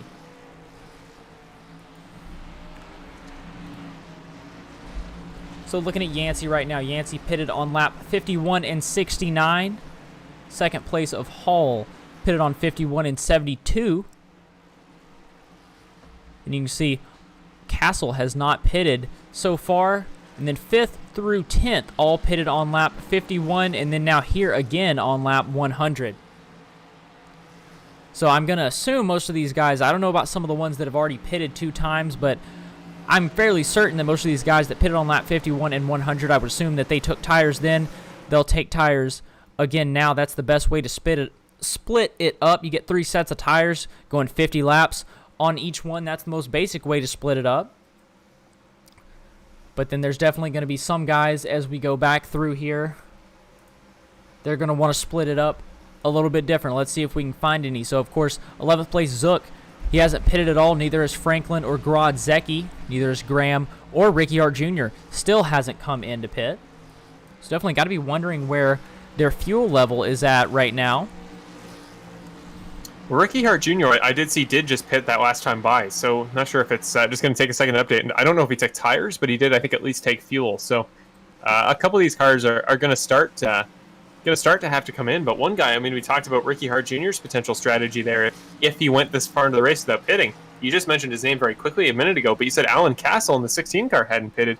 He's running 4th on track, hasn't pitted yet, doesn't seem to want to again.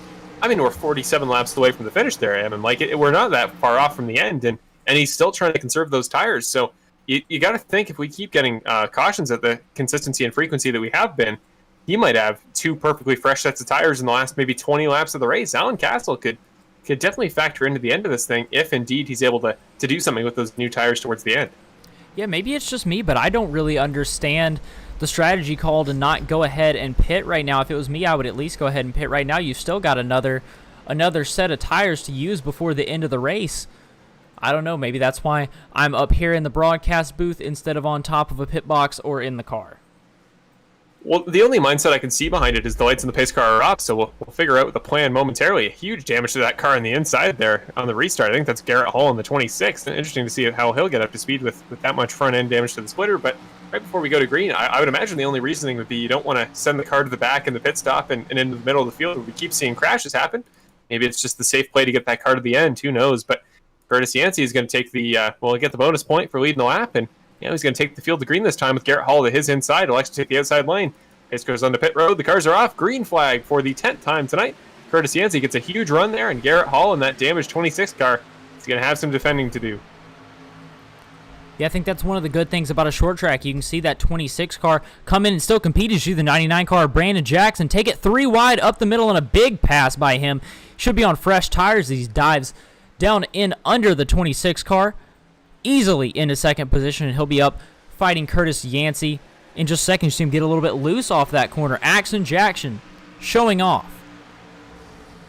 But not for long. That's caution number 10 tonight. Comes out almost immediately after the first one. But Brandon Jackson used that lap to great effect. What a start there by the 99 car. That thing was just flying through the corners there. You saw him almost lose the back end, but yet again, he seems to always correct it when that thing just gets a little bit unsettled. He's definitely one of the best drivers that I have seen do it. He seems to always be sideways somehow, and he always saves it. You see the 17 head to the outside of the 99 car. But nevertheless, the 51 car of Curtis Yancey still your leader.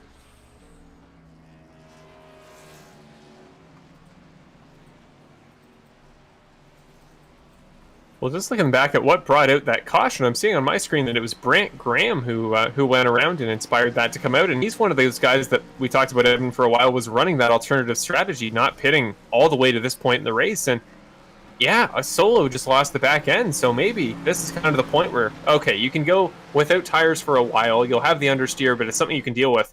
Maybe you get to a point 100 laps into this race where your tires are just too old to keep the car on track. And maybe that's what we just saw happen to the 98 at Graham. Yeah, possibly could be. I mean, I tested out about 50, 60 laps, and it just kept getting tighter and tighter. But I can imagine at some point, especially when you go 100 laps like this, at some point it's going to stop getting tighter and it's going to start getting looser as you continue to lose those tires. So that's most likely what happened to him, and going to bring out this 10th caution now. Well, it's been a night full of them, and if anything, that's gonna make the strategy play for those guys that were maybe relying on more of a caution-free race, as you talked about in the past that we had a couple times late in last season. where we get races with very few, where it would have really just come down to pace over the long run. And not something that we've seen yet, but we're not just going to the replay here. We're going to see what happened to the 98 exiting corner number 4. You see, just Solo kind of loses it on his own power. I mean, unless it was netcode, maybe got into a car, but I think if anything, it's just those old tires there that 98 car has on it. At a certain point, the dam just breaks and it becomes unable to drive it at all. You can see him right behind Nick. I don't believe there was any contact just coming out of the corner. Just lost it just a little bit. Wasn't able to keep the car under him. And that's going to bring out our caution. Well, we've now gone double digit to this point. Lap number 110, so 40 to go, which here at Iowa can take, well, if you go caution free, about 13 minutes. I'd imagine it will not be 13 minutes till the white flag, or till the checkered flag of this race, but well, I hope that, you know, as we get further and further into this race, as the cars start to shuffle out, once the pit strategy kind of evens out, everybody will be where they should be on track in terms of those who are in relatively similar pace windows, because once the strategies work out, you'll hopefully be racing against guys on your strategy or guys that are quick on another strategy. So once we get to that point, I think we'll see all cars of even pace levels together, and those are the points usually where less miscommunications happen and then less cautions in turn. But I wouldn't jinx that, because we've had some top guys that, again, as the tires seem to go, can lose control of the car, just like we saw from Brent Graham. And I'm starting to think that we've gone quite a considerable ways since some of those early pit stops. Guys that maybe pitted on lap 40 or 50 haven't pitted till now might be hitting that window as well, and where those tires just stop working with you. And if guys that think they have confidence in their tires get into battles together when really they don't have the grip they need, that could bring out a crash up front with the leaders that we haven't seen yet to this point in the race. And if we look at pit stop time here, you can see in 4th position, you can see he pitted for a time of 8.3 seconds than a time of 7.5 seconds. So obviously that's not enough time to fill it up and put 4 tires on. What we could be seeing is some of these drivers, they're not going for 4 tires when they come in. They could be going for 2. So Ferrara sitting there in 4th place. He's already pitted twice, but he still may have tires on pit road for him to use. Yeah, that is a good point. I hadn't considered the possibility somebody wouldn't pit for all 4. I thought that, like you had mentioned earlier, that the common sense strategy to go with would be split it 3 ways, 50-50-50, 1 on each set of tires. But yeah, I think if you can get if you can kind of roll with the punches, work with what the race is bringing to you with how many cautions we've had, you may pit for less tires, just try to make it through your stint, try to keep your spot in line for the time being, and then really start to burn through those sets of tires in these last 39 laps, or it'll be, I believe, 38 coming to the green this next time by. Yeah, you know that this isn't necessarily a caution fest. There's been its considerable amount of cautions though. So you definitely know that you're going to have time to make it back the more pit stops that you have. It's not like this is going to be a green flag race like I expect some of the later races in the season to be. But you know this isn't going to necessarily be a green flag race. As the pace car dives onto pit road, Curtis Yancey going to take the lead out on the high side. Brandon Jackson, the 99 car, in second. 26 of Garrett Hall with a big move to position himself in 3rd place right now. Washing up just a little bit, though, as I say that. Yeah, now Jonathan Platt's going to take advantage of that opportunity, and I mean, very rarely will you see a car with as much damage on it as the 26 this far up in an order this late in a race. So Garrett Hall probably doesn't have a ton to work with on that on the front splitter of that car, so he'll get passed by Platt, but still holding off Christopher Ferreira for the time being. Or I may have jinxed that. Now Ferreira in the 13 is going to dive to the bottom. Look at the 3 of Zack Hillman. Where did he come from? Guy was about 10 car lengths back into the corner, and now he'll come out of it taking 1 spot, 2 spots, and I think Hilbrand's there in the 92. Keep an eye on the black and blue car, because he may try to do the same. The 92 of Hilbrand's washing up a little bit. Maybe a little bit of contact with the 7 of Benjamin Lacey, possibly. At least got very close. Both drivers able to keep it clean, though. Dustin Franklin's going to send it down there 3 wide. Oh, just as I say 3 wide, he'll get into Hilbrand's. He'll get into Nickerson. 11th caution, and this one will be big. This one will have a lot of leaders. Still guys piling into this. This is the big one here at Iowa. Well, Franklin is entirely flipped over. Gets hit by another car. Dustin Franklin, the 60, went from making 4 passes en route to trying to win his second race in a row, and well, just like that, he'll find himself a quick repair down all the way at the back of the pack.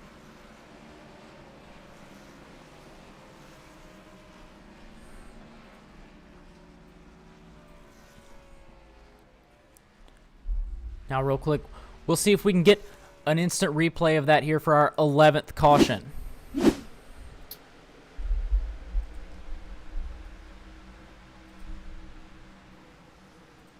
Yeah, you really see just once you get that many cars in such a tight window, how tough it can be to tell where you are. I mean, Nickerson coming out of the corner was on the top of that 3 wide you saw that Franklin was on the bottom of. They almost tried to go 4 wide. It looked like Nickerson checked up to avoid that 4 wide situation, but in the process kind of confused the car behind him, and that started the chain reaction that led to the unlucky man on the bottom being Dustin Franklin getting sent around and starting that big chain reaction. You're riding on the roll bar with the 60 car, Franklin. Yeah, you see, he doesn't really know what happens. He just gets clipped by the car up top, and if we stay on this camera for a moment, he had a very wild ride here in his position, bounced around quite a bit. Looks like I'm just going to try to count very quickly while we have a moment all the cars that were involved in that incident, at least by my count. So Dustin Franklin was involved. He would have damage. The 92 of Hilbrand's as well made a huge shunt off the inside wall, or actually just managed to avoid it, but will still have quarter panel damage. A bunch of cars checked up and made contact with Franklin, including the 77 of... I'm trying to remember who that is.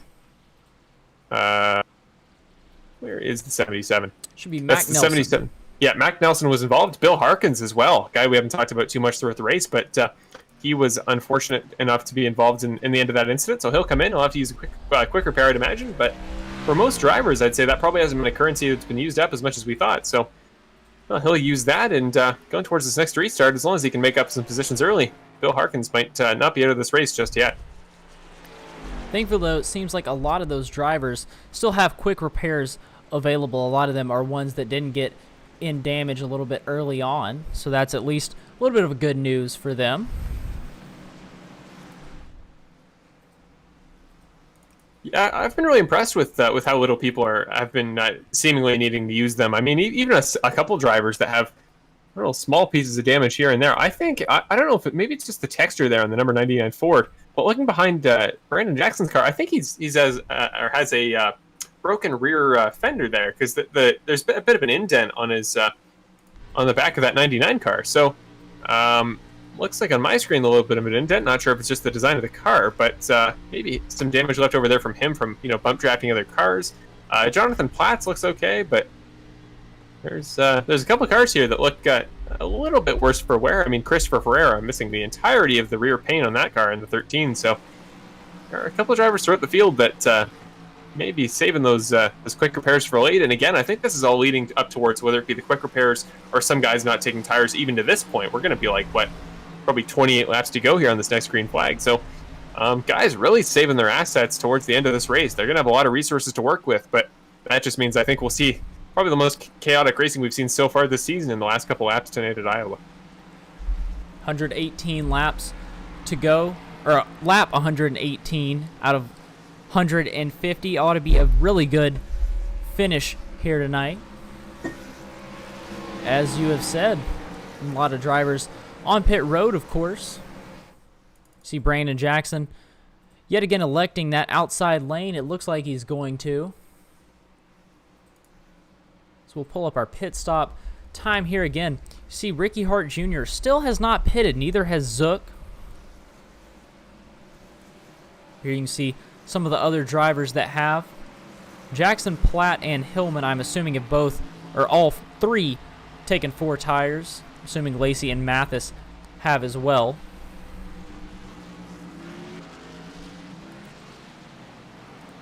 Well, we're getting doubled up, stacked up, ready to go for the 12th time tonight, 11th on a restart. I'll throw it to you very quickly there, Evan. If you had to predict based on what you've seen tonight, is there a number or a car in mind that you think has a very good shot to win this thing tonight? I mean, right now I'm looking at that 99 car of Brandon Jackson. He's able to handle it so well. He's out front right now. And I feel like that's definitely the place to be. We've seen a lot of 3-wide racing, and they've kept it clean, but no matter what, they're still 3-wide racing. If Brandon Jackson is able to get a good jump right here, then he's going to be out front by himself, and that's the best place to save tires, if you ask me. This pace car is off He is out front. 43 of Jonathan Platt right behind him, but the 99 with the big jump right there. 13 car making a move, though. Christopher Fiara. Of course, the one that's a little bit damaged, but big move by the White Claw Hard Seltzer car. Under him, though, the 7 car of Benjamin Lacey looking to make a move, and there's Ricky Hart Jr. The 64 hasn't pitted all race, according to what we looked at under that last caution, unless something may have not updated, but able to hold his own, a very quick car, the Materia Tattoo Toyota Supra.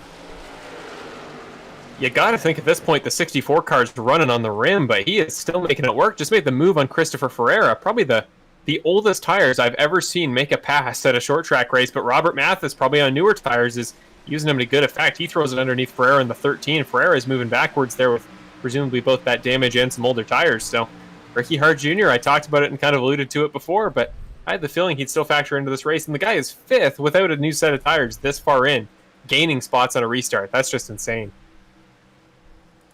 We go back a little bit more. Here's Brett Guzik and Trey Ellis, both on the inside line, the 4 and the 04, looking to make moves down there on the bottom.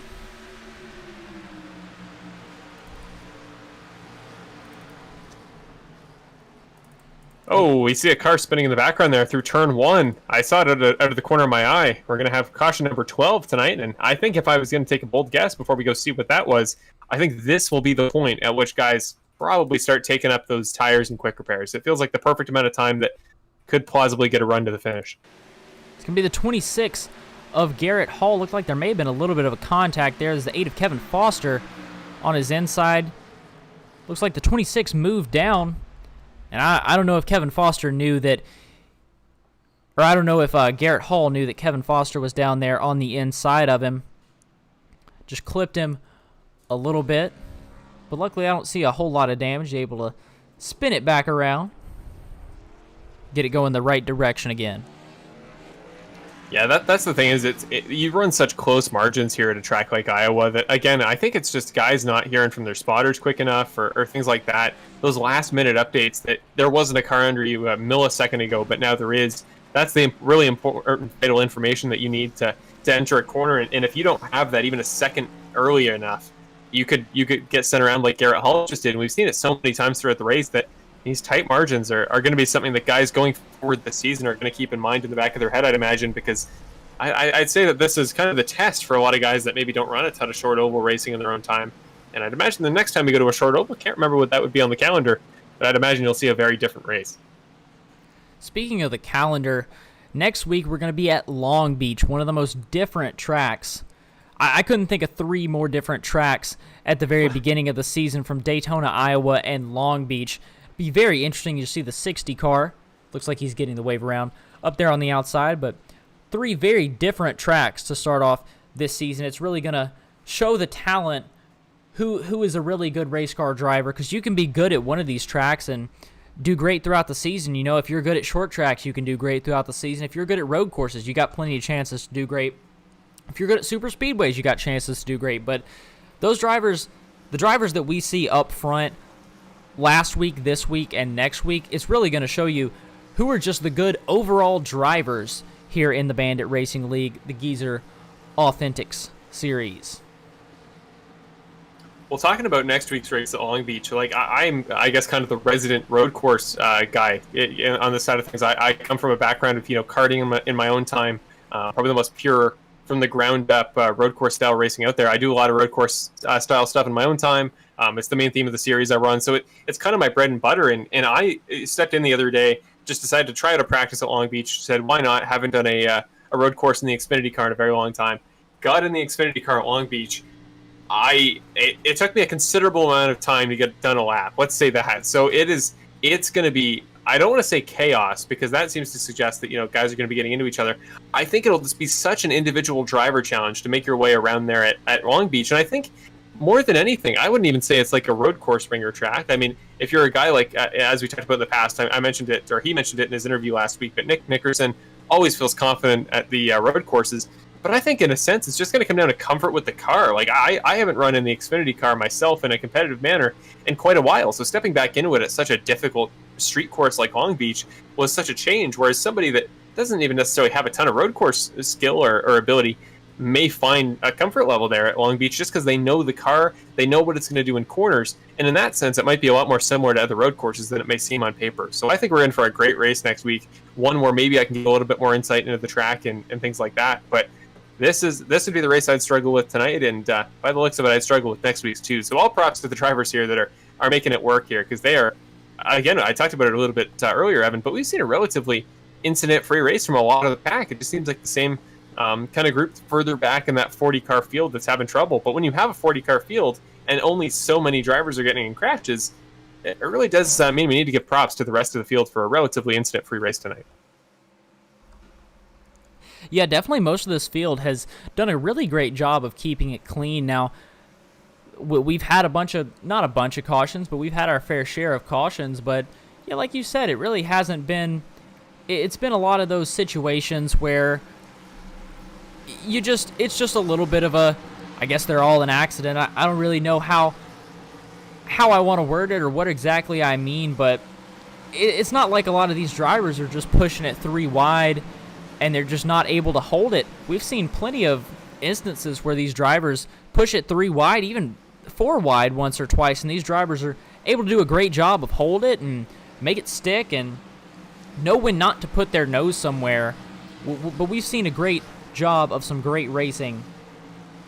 Just every once in a while, a couple of drivers maybe washing up a little bit or just something like that, not knowing that someone's to their outside that's caused a couple of these cautions. So once that gets limit down, some of these drivers get more comfortable, it'll be a lot better. But we're getting ready to go green here. The 99 controlling the restart, and Brandon Jackson with a big jump. 43 of Jonathan Platt right behind him as much as he can be, but the 99 way out front. 43 in second place, followed by the 3 of Zack Hillman, the 7 of Benjamin Lacey.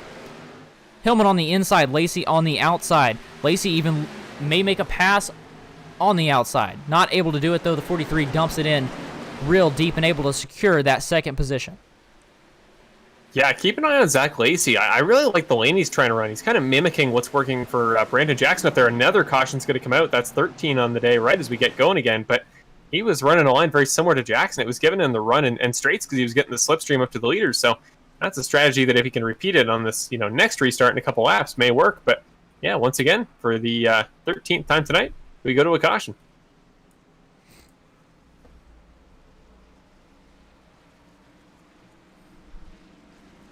Of course, Brandon Jackson still out front. Behind him, we have Platt, Lacey, Hillman, and then Ricky Hart Jr. sitting right there in 5th position. Yeah, we'll have to go check in a moment, but we're going to have to re-up our knowledge on who has pitted to this point, because we've had quite a few cautions since we last checked. Maybe you guys have since then, but it looks like it was Ferreira and Garrett Hall involved in that last incident. Garrett Hall was the 26 car that was at the front of the field for a considerable amount of time, but remember, he had the very considerable front nose damage, missing his entire hood at that point. He's since repaired, and his car is still in good condition now, but he did have a brief little incident, a brief little spat there with the 13 car of Ferreira coming out of corner number 4.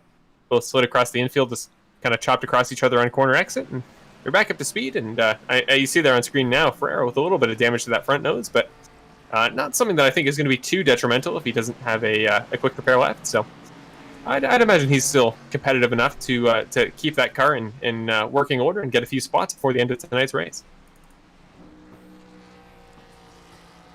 Yeah, so if we look at our pit stops, it's still showing right now that Ricky Hart Jr. has not pitted, but I'm really wondering if this is correct. So this may be a little bit off, because I really cannot believe that he has gone this whole race and has not pitted, and he's still as competitive as he is. I'm going to have to assume that at least one of those points he pitted, and it's just not showing up on our timing screen.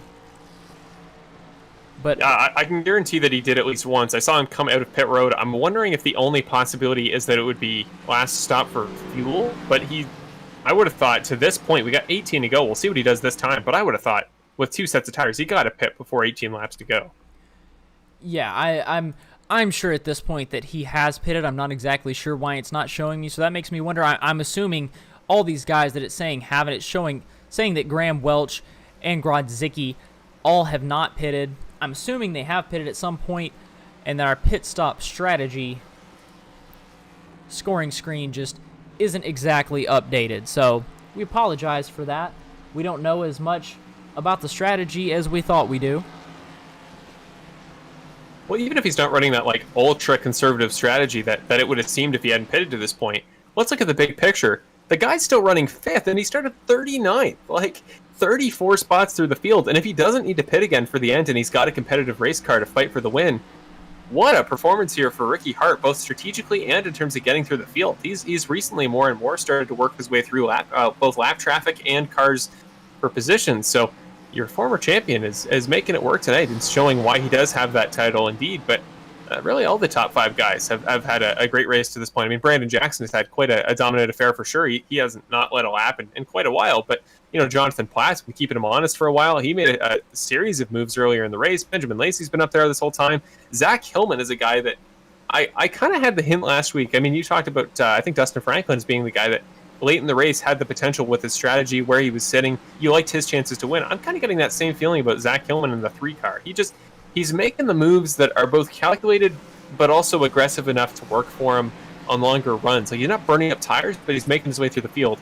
And that's what you're going to need in this final, it'll be probably 14-lap stint to the finish, just to both keep the tires under him, keep that car quick all the way through the field to the end, but also quick enough to make some moves up there, get the final 3 spots he needs to win this thing, hypothetically. Yeah, I know everybody's got to be rooting for that number 3 car right now. Of course, just a real quick shout out to his stepdad battling kidney cancer. He wants to get that car up near the front just for him. And hopefully he is able to do it. Hopefully he's able to have a real good finish tonight for him. For Mr. Charles Parham out of Cary, North Carolina, battling cancer for 4 years now. So just again, I know we did a shout out at the beginning of the race, but again, stay strong, fight back, and beat cancer.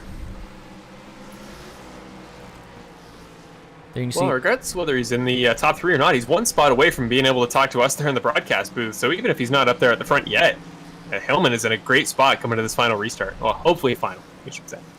Yeah, hopefully final with 16 laps to go, and you see the 99 car going to take the outside lane again. It's worked so far. Why not do it again? 99 on the outside, 43 on the inside. Yeah, Jackson's had a lot of opportunities to lead the field to green here under restarts, but every time he does it, I feel like the 43 car just gets a better and better run. Not on the first corner out of the tri-oval, but always at a 3. So as the pace car takes the left-hander into pit road, hopefully for the final time tonight, maybe this will be the opportunity the 43 car needs to pass that number 1 car of Jackson, but Jackson is on the gas pedal. Green flag for the 13th time tonight. But that 3 car, we just talked about him, Hillman, makes the move on Lacey, gets in the top 3, and now he is going for that spot on Platt.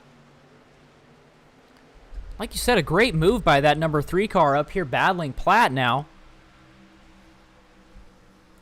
Gets to the outside, and I just talked about it that last run. It was what Benjamin Lacey was doing, but if you just follow Jackson, you're going to get the run out of every corner, so just keep the car under you. It gets real close to the wall, taps it a little bit, makes it okay, and we have the 14th caution of the night. As we have that, we'll see if we can go to replay and see what happened. Apparently, Victor Weaver went off track. I'm assuming that's related. Let's see if we can go back a little bit more, though.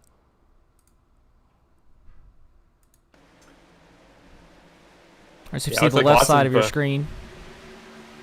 Looked like lots of moving parts to that incident. Just several guys from all throughout the field getting involved there. And one of those things, again, there's just so many moving pieces and so many cars that made little tiny errors that it's almost tough to tell what happened. But it looks like, again, just those quarter panels getting really close on 3 wides. You'll see it there with that the black car. I can't see the number on screen, but the red and the blue cars on both sides. You see they just kind of tap both sides of his quarter panel, and that shoots them off to both sides, and it spins the 25 car around. So it's an incident we've seen many times tonight, and those quarter panels can be brutal here on these NASCARs if you hit them just the wrong angle. A little bit of a chain reaction between Hilbrand's and the car in front of him, I believe. Just a couple of cars checked up a little bit, and then nowhere for some of them to go. Yeah, so tough to get out of the way here at Iowa. Such a quick lap. Once the incident has happened, you find yourself having to get by it almost immediately, and very little banking. I find it's easier with banking to predict where to go, because obviously the cars are going to be pushed down towards the apron, the higher bank track. But here at Iowa, if you get in a crash and you hold the brakes as you normally should if you're a driver involved in an incident, you're not going to go anywhere in particular. You're just going to go where you're sliding, or you're going to stop in the middle. And that's really tough to avoid here at a track where some guys are, again, already worried about trying to make the corner on older tires, let alone having to avoid a car sitting in the middle of it. So it's tough to avoid lap traffic here tonight, but for the most part, I think once we've seen an incident start, relatively few cars have been collected in it, at least not in a couple specific occasions. Yeah, and yet again, Brandon Jackson going to be out front, going to look to take that outside lane, I can only assume, and so far, he's kept that Mustang clean, and I'm sure that's what he wants to do. There's a little bit of a bump there on the back you can see, but otherwise, a clean Mustang up front, and, you know, saving tires doesn't really matter if you're stuck in the back and your car's beat up. So the 99 car, even if his tires aren't saved as much as they would like to be, he's up front, he's got the track position, that's for sure, and he's still got more tires than some of them do. I'm sure about that. Yeah, absolutely, and he doesn't seem to want to use them, at least on this occasion, or at least doesn't seem to want to, do anything too crazy. Try to run the inside line more. Like we're late into the race, and he's still taking his restarts the same way. The one thing that I'm starting to worry about, if I'm any other driver, is think about the runs, Evan, that Jackson's been getting on the restarts. He just kind of takes off there into turn one, and even on the backstretch, nobody seems to be getting runs on him. So if he can break the draft potential, which is a lot smaller here than it is at Daytona with the shorter lap, but if he can break away far enough, if we just keep getting cautions and we keep having restarts, you guys are just going to run out of time to challenge him. If we don't have a long green flag stint, well, nobody that may be a little bit faster, a little bit further back in the top 10, nobody's going to get the time to go all the way through the field and go chase down the 99. So unless I'm a car like the 3, the 43, or the 7 that feels really confident they can get a good restart here, this may be their last opportunity left in the race. I believe there may have been a little bit of an accident under caution following the 75 car of Jarrett Grodzecki. At least he pulled to the bottom and stopped. So a little bit of a problem for that car. Not exactly sure what happened with him. Looks like a my screen, for whatever reason, he was given an end-of-line penalty by the race steward, so was forced to wait for a couple of carts, let them go by and head to the back. Can happen for a number of reasons, so not necessarily nefarious ones. Just saw him drop into the back, knew something was up, didn't exactly know what it was. Well, we are getting doubled up, stacked up, ready to go. We're going to head back to green with 9 laps to go on this restart. And again, we said it last time, Evan, but let's hope this is the last time so we can get a really good battle to the finish to end this thing off. But Hillman's on the inside this time. He's got a new, the 99's got a new partner in crime there sitting next to him. He's had the 43 of Platt, quite a number of restarts in the last couple laps, but now he's got a new partner, Lacey, who's been running great behind Jackson. Is going to be to his flank there, right behind in the third position, I should say. Well, 4th position. No, it is the 3rd position. I keep getting thrown off because Jackson keeps taking the top line, and that's not historically what you'd expect. But then Platt to the inside on that 2nd row. This is about to get dicey, and don't forget about Ricky Hart sitting there in the 6th spot. He's been a factor to think about all race. This car's going to take the hard left onto pit road. We're going to get going there for the 14th time tonight. Jackson goes early as he has all race green flag here at Iowa Speedway. Going to cap off tonight's 2nd round of the season, and Jackson, what a run he gets, but Hillman's trying to keep him honest. Lacey to the top of Platt. They're going to stay too wide. Ricky Hart Jr. makes the move up to 5th. Any of these top 5 could compete, and a caution immediately back out. That'll be 15 tonight, and this is what I'm talking about. If Jackson can just keep getting these cautions, keep getting these great restarts, I don't know what the rest of the field can do to stop him.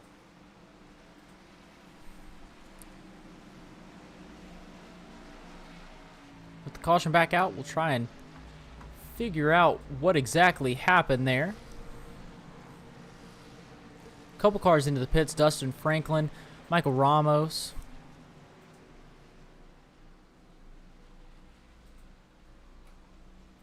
Ron Capps into the pits as well.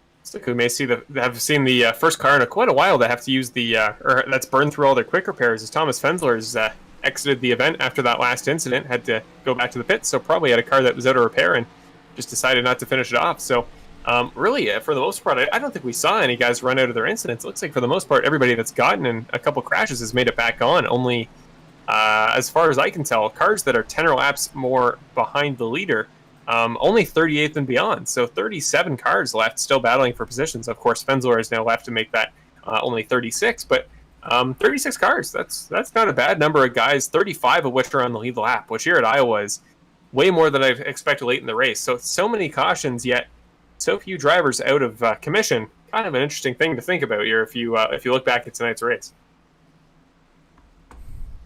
All right, so we're sitting here with 7 laps to go, and I want everybody that has YouTube pulled up, go to your comment section. Who do you think is going to win tonight? We got Jackson running up front in first place. Is he going to be able to hold it?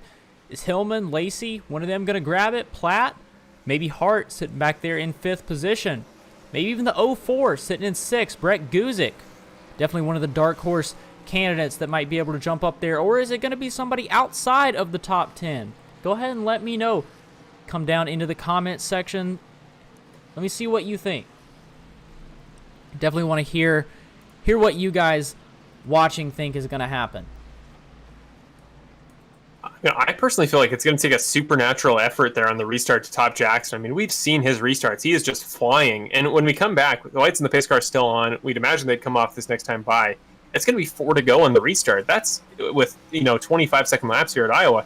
That's less than 2 minutes if we don't get another caution. So, of course, we have the green-white checkered there if need be. That may be a scenario we get into. But if we don't, there is not much time for that 3 car of Hillman, the 7 of Lacey, the 43 of Platt, the 64 of Hart. There are some cars there that are in contention if they can make moves, but they will not have much time to do so. And you think about it, Brandon Jackson, of course, he's just going to try and do what he has every single time and just get up out there, out in front by himself. And he's been able to do that so much that I'm sure his tire wear is much less compared to a lot of these guys behind him. I believe I may have said this earlier, but when you can just jump out front like that and you're all of a sudden single file, you're easily able to save tires. You're not battling 2 by 2 by 2. You don't have someone on your inside or your outside. He can just jump up there, be all by himself, use the whole track, and save tires a whole lot easier than if you got somebody to your inside or outside. Yeah, absolutely. And I think in a different scenario, you'd have to think more about fuel strategy, more about conserving that way. It's always better to have as many guys as you can around you. Like at a track at Daytona, if you're trying to think about fuel, always best to run in big packs there. But now that we go to an entirely different scenario, like you talk about, you just run by yourself. You can control your destiny on tires, especially with Brandon Jackson's situation. Nobody in front of you, nobody to kind of unintentionally or unintentionally influence your line. You can just drive the only way that you want to. And the only car that Brandon Jackson's been looking at in his front mirror, it's called his windshield. The only car he's seen in his windshield all day is, the car you see right in front of him right now on the screen, the pace car. He hasn't really had to worry about any other car than that. Not long enough stints to worry about lap traffic so far. So he's just kind of been chilling up there. And somebody's going to have to pressure him. Or we're going to have to see somebody get in his head.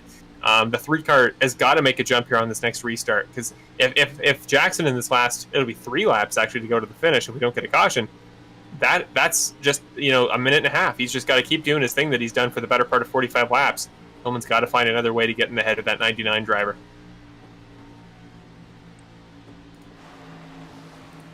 Yeah, and looking at the comments down here, got some Action Jackson 83, Hunter Henry number 94.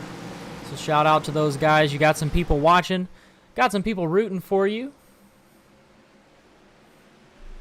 There we go. Green flag for the possibly final time tonight. Only a 3-lap dash to the finish. Jackson gets another one of those trademark good runs that he's had on the restarts all race, but Hillman is able to clear Platt, so he made his way up there to second for the first time all race, but Platt's going to get a really good run off the corner in that 43 car. Look a little ways back. Brett Guzik is now trying to make the move. He's going to get Yancey, and Yancey's going to go to the bottom of him, but Platt's going to go to the bottom of the 4 car. Hillman is now under attack from Platt. Platt sends it underneath. Might be able to clear him. He does. Oh, he comes close. He's going to put the 3 in the wall. Yancey's going to go around. Green-white checkered, as I suggested. The caution comes out too soon. Big contact there from Brett Guzik and Curtis Yancey, just battling for position. Only a couple laps left. And big contact there.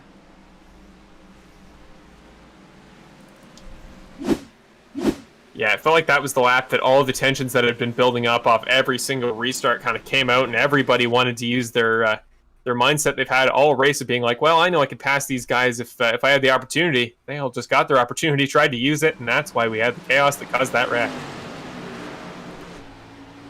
Watching this from the 51 car, you see you got the 7, and then Brett Guzik was just on his outside right there. A lot of damage and flying through the air for the 51 car of Curtis Yancey, as well as Brett Guzik. Yeah, that was trademark iRacing crashes that only on iRacing would you see a car have a wreck that extreme that took that much of the catch fence and continued to drive his way around the track. It's probably not something you'd see in the real-life Xfinity equivalent in the last couple of years, I'll say that much. Yeah, definitely a good bit of that 51 car now missing for Curtis Yancey. He's going to most likely pull down onto pit road, use a fast repair if he has it. Yeah, the only thing I could say is that his virtual pit crew will find it a lot easier to try to repair that car. If you can see into the hood without having to open it up, that'll save some valuable time there on pit road. But no, for real, he's definitely got to come in and get that thing fixed. But he was an active player in that last restart, so I think this will probably put him out of contention. I mean, 2 laps, even on new tires if he has some left, that's quite the tall order. But yeah, he was competing there up front, and that's the thing here at Iowa is you can go 149 laps as he did without any incident, think you're almost in the clear, and just that one little miscommunication with another car, that one fight for spot on track that goes wrong can be all it needs to put your race to an end. There you go, see that fast repair in action for the 51 car automatically. There it is, looking brand new. Now, if you're new to the series, drivers do get 1 fast repair per race. No more than 1, but they do get 1. And also this race, they only had 2 extra sets of tires. So they start the race on 1 set of tires, and they get to change tires twice. Yeah, and you got to think, well, quite literally, there's no reason for somebody to not take tires if they have the option this time and they think it's beneficial to their strategy. I mean, we've said it many times, or at least I have in the last couple of restarts, but this time is literally the last restart of the race. There's no other way this can end that wouldn't be a green, a white, or a checkered. So, well, now we're getting ready to get stacked up again, and now that these guys are, all the cards are on the table. Everybody's in the situation they'll be in coming to the finish. Everybody's got the newest tires they could possibly have, if they've, taken them in the last little while. Relatively little damage, if any, for any of the top 10. So this is it. You take what you've done the rest of the race and throw it out once again. Now it's just the time to see, okay, who has taken that pace, who's taken what they've worn the rest of the race so far, and who is about to do something with it with 2 laps to go here at Iowa. So, of course, Brandon Jackson, the 99 car, going to start up there on the outside. But if we go through our top 10 real quick, we got Jackson, Platt, Hillman, Lacey. We talked a lot about those guys. Then sitting in 5th place, the 64 of Kevin Hart. We got the 98 of Graham, the 29 of Mathis, the 4 of Ellis, the 04 of Guzik, even though he's so damaged, still sitting there in 9th position. And then to round out your top 10, the 74 of Frazier. Behind him, Nick Nickerson, definitely one of the drivers to watch. Then we got Cody Welch, Hunter Henry. Tony Hilbrands was up front a lot earlier. Jason Greenwell, Peter Murphy, Kevin Foster, Cale Zook, Victor Weaver, and Garrett Hall, all rounding out your top 20. Yeah, we can finish out the drivers left on the lead lap because it is dwindling with his last couple of restarts. Christopher Ferreira, Alan Castle, Jarrett Gradzicki, Benny Hogan, Matt Crockett, Dustin Franklin, who was up front for a while, but of course was involved in an incident that required a quick repair. Michael Ramos, Mac Nelson, Bryce Buffmack, Eddie Hagee, and Curtis Yancey also up front. Round out your drivers left on the lead lap. We go back to where I asked y'all to put in the comments who you think is gonna win. Said we got some Action Jackson, some 83, Go 94. We got 2 Go Welches, another Go 83. So a little bit more rooting on from the fans having to watch here virtually. Yeah, I'd really say at this point in the race, anybody, if you're not in the top, maybe the 3 rows, about 6 drivers, you got to be at the front of the field here if you want a chance to fight for that spot with Jackson, because 2 laps to go in a minute of right now, we are going to know the winner of this race. I mean, 25-second laps, only 2 to go. This is about to end fast and furious, but Action Jackson, as he's done many times tonight, I think probably his 10th restart or something he's led. He's going to bring the field to green with Platt to his inside. The pace car is going to take the left-hander onto pit road. The final time tonight, Jackson, Platt, Lacey, Hillman. Here we go. Jackson's on the lad pedal, gets another great jump right when he needs it, but Hillman is pushing that 43 car Platt. Green flag as we take through corner 1. Only 7 corners to go. 6 once we get out of corner 2. See a good jump from that 43 car. He was back a little bit, but he's diving down to the inside now, trying to do anything he can to gain on that 99 car. We'll see if he's able to do it. Oh, and there's a caution out. Didn't even see that one. Well, I was going to say, like, what? Okay, so we have 2 attempts at a green-white checkered. Okay, so every time we keep saying it's the last time we kind of call a restart, we're back. So this is, I guess, guaranteed the final time. It's not often you see 2 green-white checkered finishes, but we do right now. But now we're going to see a replay of what exactly brought out that caution. Looks like the 04 of Brett Guzik getting into it with the 85 of Cody Welch. Let's see if we can watch it one more time. Just 3 wide. Welch dived down. May not have known that there were 2 cars down there on the inside of him. And in the 13, the White Claw, I believe that's a Camaro, just got caught up in it. Another instance. That's one that in real life is going to knock the teeth out of you. It took a huge bump there from the 13 of Ferreira afterwards. I almost don't think he would have needed a repair based solely on that first hit. But yeah, 13 just pile drived him there under the inside of the corner. Again, here at Iowa, it can be so hard to avoid incidents. Yeah, just another instance of cars not exactly knowing who's around them, not being able to, not hearing their spotters quick enough, just in an instant, 2 wide, 3 wide, a lot going on. And if you just got the basic iRacing spotter, then it's a lot of info to give you.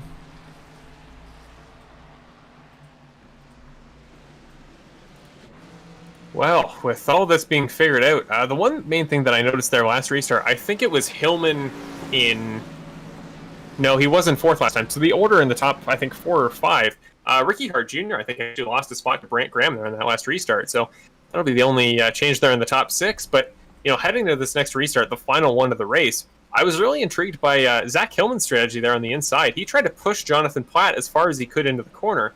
I'm not sure if that was to try to get him to the inside of Jackson into the first corner, which is going to be absolutely necessary if you want to throw off the 99 car's run that he's had off every restart. Or maybe it was him actually trying to, rub his race and get the bumping started, trying to bump him and push him into the corner to make that move early. Because, again, 45 seconds, 50-ish, about 50 seconds. 50 seconds to go when you take the green that final time coming to the next couple laps.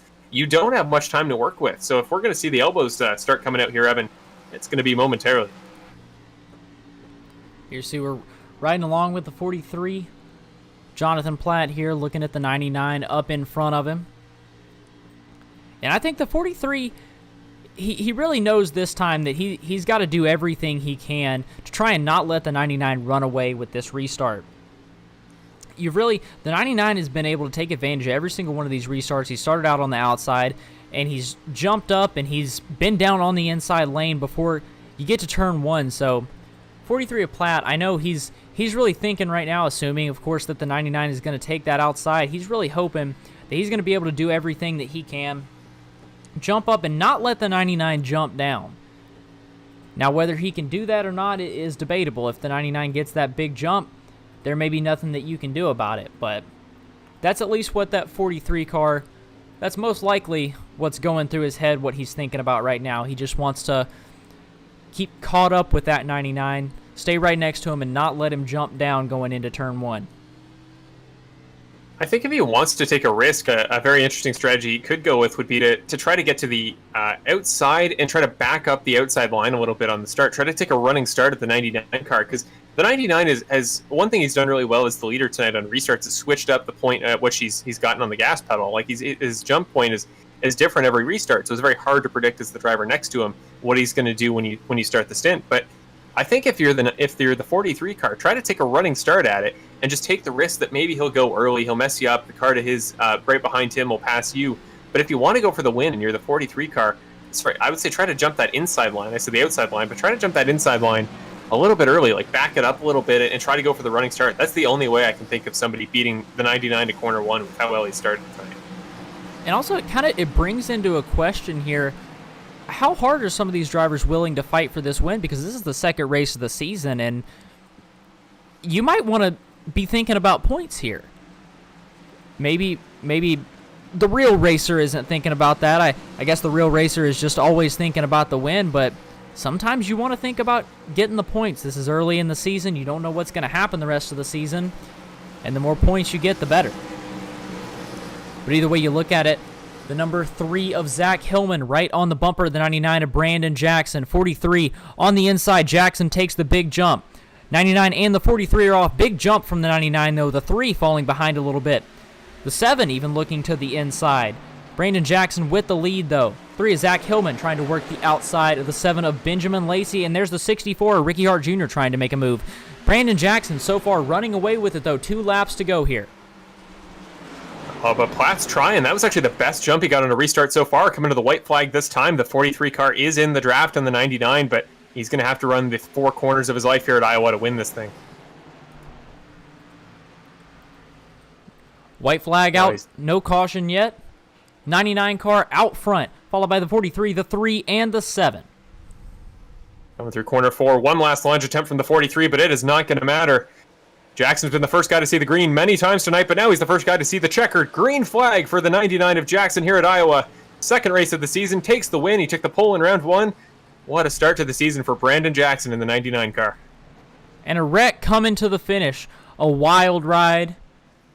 Here to finish out the racers of the Corn 150 at Iowa Speedway. Let's see if we can get that rewound. See what happened there coming to the end of the race. See, a couple of these guys are 3 wide. I'm not exactly sure who caused that incident there at the end. But I believe it was in front of these guys. We'll see if we can find it here in a second.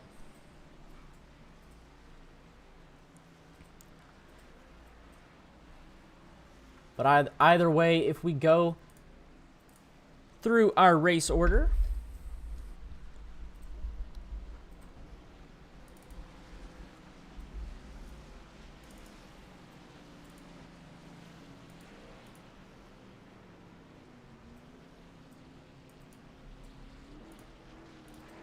sorry about that, little bit of technical difficulties here.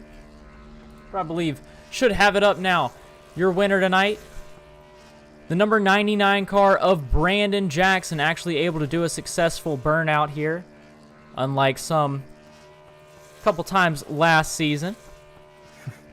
Finishing in second position, though, the number 2 of Jonathan Platt, followed by, the number 43 of Jonathan Platt, finishing in second position, followed by the 7 of Benjamin Lacey, the 3 of Zack Hillman, 64 of Ricky Hart Jr., Brent Graham in 6th position in the 98 car. Then we had Robert Mathis, Nick Nickerson, Trey Ellis, and Tony Hilbrands to round out your top 10. Into the next 10, that is Tony Hilbrands with Ryan Fraser after that. Sorry, Ryan Fraser, then Kevin Foster, I should say. Peter Murphy finishing in 13th. Victor Weaver in 14th. Garrett Hall ran at the top 15 there in the 26 car in 15th. Benny Hogan in 16th. Dustin Franklin in 17th. Competed for the win for a while. Of course, won the first race of the season, but the cards were just not in his favor to win the thing tonight. Christopher Ferrer after that in the 18th spot. Jarrett Gradzicki in 19th. And Brett Guzik qualified second, finished 20th. 21st, we had Alan Castle, followed by Cale Zook, Eddie Haggy, Mac Nelson, Curtis Yancey, Cody Welch, Hunter Henry, Matt Crockett, Bryce Buffmack, and Terry Condas in 30th position. Running up the field, many drivers, well, all of whom were at least 5 laps down, so didn't quite have the races I'm sure they would have liked tonight. But Jason Greenwell will begin the 30s, Michael Ramos in 32nd, Brandon Trogdon in 33rd, Lane Brown in 34th, Ron Capps in 35th, Joey Zaremba in 36th, Bill Harkins in 37th, Thomas Fensler in 38th, James Healy 39th, Mason Flagar in 40th, David Leakey in 41st, Kim Janer in 42nd, Paul Wilson in 43rd, and rounding out the field tonight, Mr. CJ Winslow in 44th. All right, and in just a few minutes, we will be back with some driver interviews. But before we get there, I just want to go ahead and apologize again for the little bit less professional broadcast here tonight, a little bit less professional graphics up. Like I said at the very beginning, had a little bit of a problem about 2 hours before the race started, so I just had to throw something together. But next week, it will be much better, and in the future, it will be much better. But after this quick commercial break, we'll be back talking to your winners. What's up, guys? If you're watching this, then you already know. Here at Evanwall Media is where I do my broadcasting. 5 laps to go. Brandon Jackson in the lead. Nick Nickerson. And he turns him. The 99 of Jackson gets turned by Nickerson.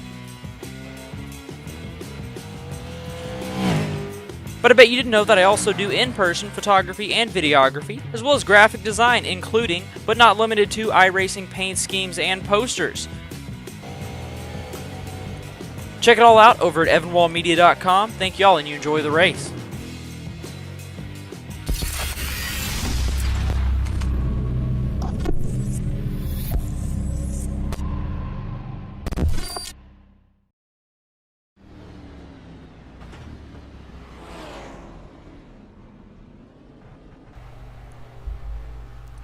Are you looking for a clean, fun, and competitive iRacing league? Well, look no further than Bandit Racing League. This season features the Class B Xfinity Series cars in the Geezer Authentics Xfinity Series.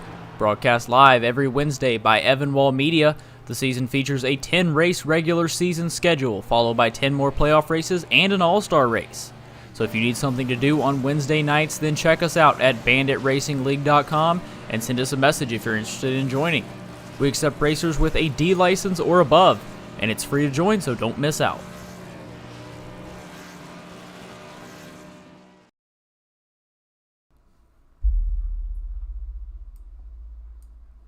All right, so normally, just one second, let me get these. All right, so normally we only interview the top 3 drivers after the race. But tonight, we have a special driver that we're going to go ahead and interview. I'm going to go ahead and drop down to 4th position. I'm going to interview 4th position as well. So Zack Hillman, number 3 car. This is Evan Wall up in the booth. You got a copy?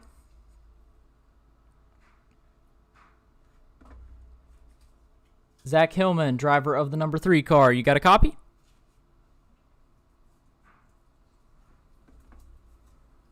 All right, well, we'll see if we can come back to him in just a few minutes.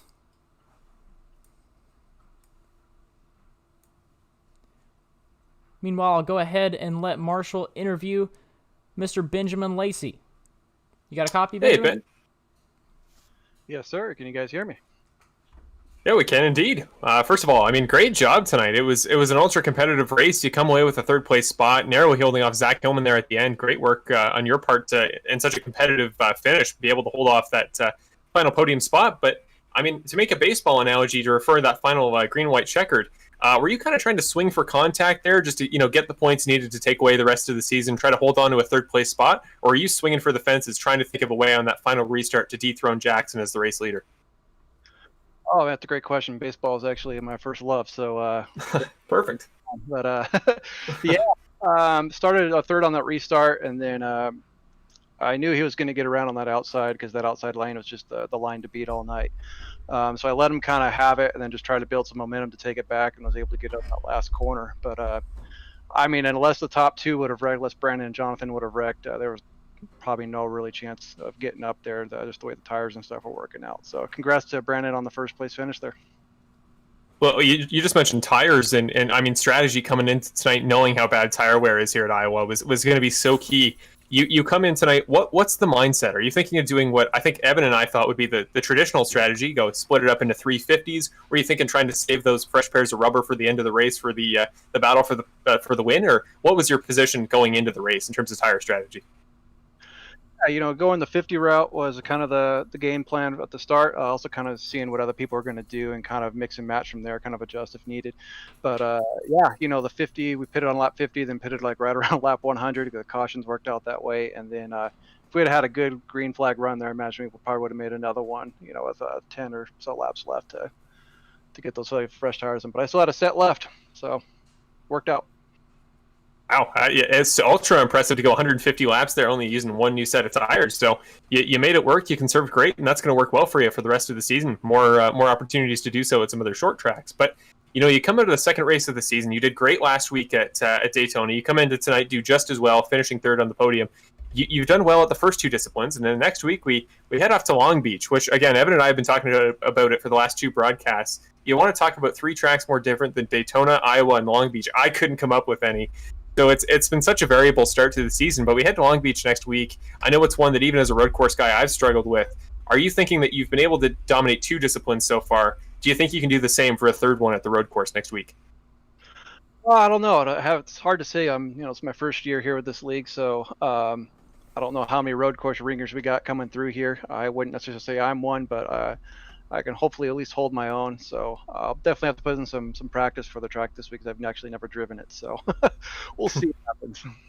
It's a tough one for sure. I'd say, as from a technical perspective, it is absolutely demanding on computers. So make sure you test that before next week, because Long Beach running a street circuit on a very detailed neighborhood of Los Angeles, it certainly requires some background details. So make sure you test that in advance. But I'd imagine that with what we've seen from you to start the season, even if you do what comes naturally to you here on iRacing and the Xfinity car, I'd say there's a good chance we'll be talking to you again. But before we head off to our second place interview, now's your opportunity. If you want to thank anybody at home, mention any sponsors, it is your time at the end of the interview. I just want to appreciate you guys, the Evan Wall Media Group here, Evan and Marshall. You guys are rocking it. So appreciate what you guys do, and the admins here for the league. Appreciate them allowing me in and putting on the league. It's been great fun so far. Awesome. Appreciate you saying that, Benjamin. It's been a pleasure to have you. It's been a pleasure to talk to you these last couple of weeks. And have a great rest of your season going forward. And we will see you out next week at Long Beach. Thank you. Hopefully we'll talk again. All right, and then we tried to interview him just a minute ago. He wasn't there. I believe we have got him back now, though. Finishing in fourth position was the number 3 car of Zack Hillman. Zach, you got a copy? Yeah, hey man, I'm here. What's up? Yeah, well, normally we only finish the top 3, but I know it was a special night for you. I know you're running that special paint scheme that we talked a little bit about during the race, and I know you really wanted to get up there to the front. You got up there to 4th place. You had a great race.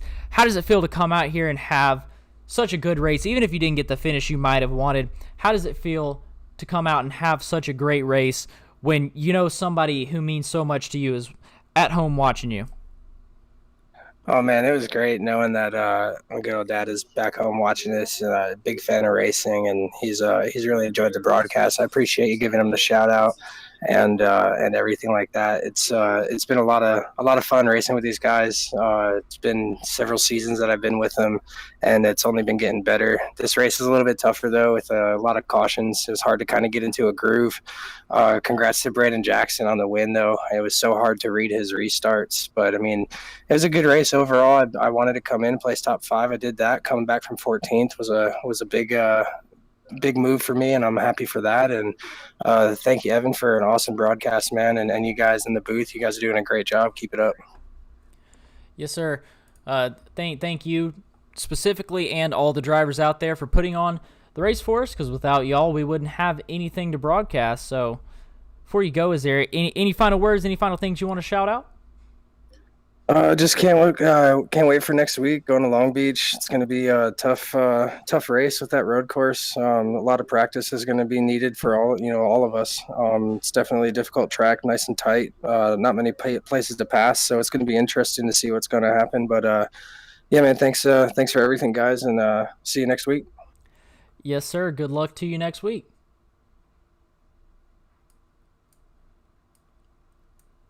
All right, and then finishing in second position was the 43 car of Jonathan Platt. Jonathan, you got a copy? Yeah, I do. All right, well, we saw you last season. Last season you came in and you helped us commentate a race, and then I believe it was the race after that or a couple races later you came in. It was the only race you ran last season and you won it, so we knew that you were going to be a fast car when we saw your name coming to start here, but you just weren't quite able to get right up there to the 99 of Brandon Jackson. But nevertheless, a great run from you. What was going through your mind there when you were trying to run down Brandon Jackson there at the end of the race? I mean, I think on the longer run, I had the faster car. I went up there and passed him at one point, and we made a little contact going into one. I was basically just biding my time and just letting him burn up his tires. I found a way to make the bottom work and not burn the tires off so bad, and I was really using that to my advantage. I feel like if we probably would have had a long run to end this thing, it might be a little bit different, but I mean, it is what it is. A lot of cautions. That kind of sucks, but it is what it is. It is what it is. Still definitely a good points paying day for you if you plan to run out the rest of the season. Just kind of wondering from my perspective, do you plan to run out the rest of the season? Get some more wins on some of these short tracks? Obviously, that's what you're good at, I guess. Are you going to run next week at Long Beach? That's definitely going to be a different one. You'll honestly probably see me at all the ovals and none of the road courses. I definitely understand that one. I definitely understand that myself. Long Beach is definitely not my thing, especially not Long Beach. But before you head out, is there anything else that you want to say after that great second place finish here at Iowa? Yeah, absolutely. I want to congratulate Brandon on the win. I also want to say sorry to Zach. Me and him had a little bit of contact coming off of 4, the very last run. I got a little bit loose underneath him and gathered it up, and I accidentally got in the side of him and put him in a fence. I also need to thank Bill and Matt and the entire crew here at Bandit. I also want to thank you guys for broadcasting. Without you guys, we wouldn't be able to do what we do. So thank you guys all. Yes, sir. A great run from you today, and hopefully we'll be interviewing you again once we get to some of these other ovals. Yes, sir. Thank you.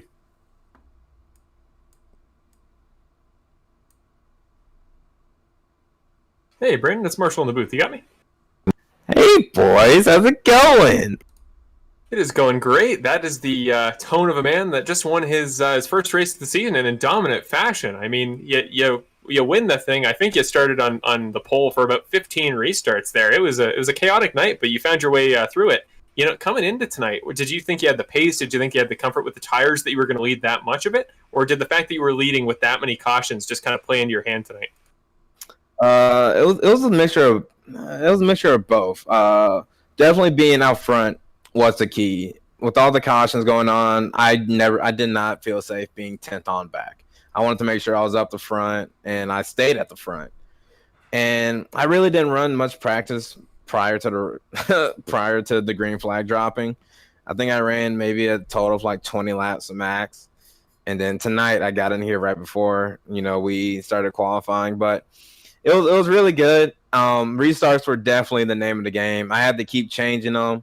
By me going on the high side, it gave me a little bit more advantage, especially going off in the turn 1. I had the full track to myself. So I had to keep playing games, keep starting at different points, coming to the green. And eventually it wanted me to race, Who knows what would happen if we had 20 laps to the checkered or if we had 10 laps to the checkered. Just knowing off the as many restarts as there were, I knew if I was able to stay out front for at least 3 to 5 laps, I'll be good. Yeah, you were getting a great run there, and by taking the top line, you were giving yourself a perfect run off 2, which is usually where you you run the risk of getting a run from the car in behind. So you had the perfect strategy there. I was really impressed with that decision on every restart. But coming to that final green-white checkered, first of all, again, you had as many opportunities as was physically possible to try to defend there. The race would just not let you take the green to the finish there. So once you got that last green-white checkered, 2 laps to go, Jonathan was getting quicker and quicker on those restarts behind you. He was starting to figure it out. So were you worried on that last restart? Was any part of you starting to panic that maybe that was the time, or did you just have the comfort after so long that I'm good, I got this thing to the finish? Yeah, the 43 of Platt, he coming towards to the end of the race, he really started nailing my restarts, and I wasn't changing them up that often late in the race, in which I really should have. But that last restart, man, I heard it. He gassed it like half a second before I did, in which gave him the best restart, but he had to hesitate because he didn't know if I was going yet. So he pretty much timed it to the T, that last restart. And honestly, I thought going into turn 1, he was just going to drive it in as hard as he could, and we'll just see what happened. I do feel bad for him. I know early on in the race, about right around halfway, I know me and him got into it. I don't know what happened there. I do feel bad. Good thing is he was able to save it, but again, man, those restarts were key, man. If I could get clear by 3-4 car lengths coming off of turn 2, I would be good for about 7 laps. Yeah, and it was working for you. Again, many opportunities, and I'm sure no harm, no foul there with Jonathan. You talk about a race this long at a short track with the Rubbins racing mentality to have the worst thing you do on your way to the win be tapping a guy once early in the race. I feel like you got a clear conscience heading out of tonight. I'd say compared to most short oval racers, I'll say that. But heading into next week, we go to round 3. You were the pole sitter in round 1. You won round 2. We head next week to Long Beach, and again, total switch from the first 2 rounds of the season. But you come into a very different style of racing. I've never personally seen your work on a road course, but how do you feel your comfort is turning right? How do you feel your talent level transfers over there as opposed to just turning left? I feel pretty confident in my road racing ability. Am I the fastest? Not by a long shot. There's guys in here, Nick Nickerson, who are just ungodly quick, as we all saw from last year. But I feel like I do have top 5 pace, maybe even top 3. So Long Beach is really going to test out. It's going to be the first road course of like a good handful this season. So it'll be very interesting to see, who's put in the work and, who's just showing up to race. So road coursing is not my best, but I'm pretty strong, so I think it'll be fun. I'm definitely going to have a whole lot of fun, man. Long Beach is a lot of fun, man, and if you don't hit your marks, that track will make you pay for it. But it's going to be very interesting and very fun. Starting off good, man. I had 2 good I got 5th last week and a win this week, so trying to keep this momentum rolling. Hopefully Long Beach will play nice to me. Yeah, and you talk about the guys like Nick that are going to do well, but Long Beach is one of those tracks that even I, a guy who tons of road course experience, tons of experience running at Long Beach, I struggled mightily in my attempts there in practice to get around it. So Nick, as quick as he may be, it's easy to slip up there at Long Beach. I wouldn't count yourself out there, despite how quick some guys may be. But well, to round off tonight, you're the final interview, so you're the final send off tonight. But this is the opportunity. You want to thank anybody at home? Talk about any sponsors? This is just your time. I want to thank anybody out there that was cheering me on. I know I don't have the biggest fan base, but for those of you that are, I appreciate you all being here and supporting me. Hope to do really good this season for you guys, and hope that I'm putting on a show for everybody else. I want to make sure I'm putting on a show. Doing my best at that, and got to thank Bandit Racing, got to thank Bill, all the head guys over here doing a great job putting it on. Got to thank you guys for putting on the broadcast yourselves. You're doing an awesome job so far. And everybody just out there watching, man. If we got any sponsors, man, give us a hit, man. Hit us up. We're trying to put on the best show that we can. And for all you fans out there, stay safe, do what you can, try not to get sick, and just have fun, man. Live life. That's all I want to say. Just have fun, but be safe about it, though. Hard times right now. Well, I couldn't agree anymore. That's a very good way to send it off. Great message there. And Brent, it's been a pleasure to talk to you. And I'd imagine that, as dominant as you've been, I shouldn't say dominant, as talented and as able as you've been to start off the season, I'd say we're going to be talking to you many times throughout the season. So I look forward to that. It's been a pleasure having you. And, you certainly earned the action nickname tonight. So have a great rest of your week. We will see you next Wednesday, and can't wait to see what you do at Long Beach. I can't wait to see y'all next week. Have a good one. See ya! Well, gentlemen, I owe you time and a half, huh? Mr. Bill Harkins here in the booth with us. Yes. Thank you, guys. I scheduled a race and got an enduro. So, you guys, thank you very much for the broadcast tonight. I know you guys worked overtime. A lot of things going on and a lot of chaos. So, really appreciate it. No, it was a pleasure. I mean, even though it was very caution-packed, but as Evan and I were saying all the way through, felt like a very clean race for the guys up front. We weren't seeing too many dumb moves. It was just the nature of short track racing will sometimes be that way, and it's I don't know about the rest of you guys, but it was something I was mentally prepared for going in tonight. I'll say that much. But it's been a pleasure, Bill. It was great to call. It was a great second race. It's a great 180 from Daytona, and I can't wait to switch it up again next week. Oh, it was a treacherous journey for me because yesterday in practice I was fastest for almost the whole practice with like a 24.91, and then I come in today and qualify 24 or what was it 24.5 or whatever, so 23.91 is what I was, and get marred back there at 40th. Every single time I got to 23rd, whammo. Yeah, that didn't seem like the place to be tonight for sure. No, the view in the back was interesting, to say the least. Definitely action packed in the back for sure. The guys up front. So as the race started, my digital race engineer app constantly tells me who's leading, and it was like switching the lead like every 2 laps or something. And it was, kind of like, wow, they're very racing. It might not have been 2 laps. It might have been more or whatever, but it just seemed like it was often, I was hearing the change for the lead. And I thought, man, that's a hell of a race going on up there. And then we went to Caution Fest. Well, it sure was. It was a great race overall. I think, looking back, it'll be, again, a lot of cautions, but the real what racing was there, it was spread out, but it was a ton of fun. It was a great race from our perspective, at least. Yeah, so thanks again, guys. Evan, thank you very much. I was getting blasted with messages of people telling me how awesome the broadcast was tonight and how well you guys were, clicking.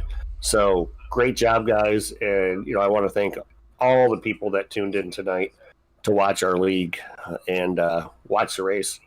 And very appreciative of all that, and just floored as a league owner to have 2 races in a row where you absolutely fill the field for a non-professional league, not like the Coke leagues and all that stuff. That's pretty impressive. So we have a damn good league, great turnout of people.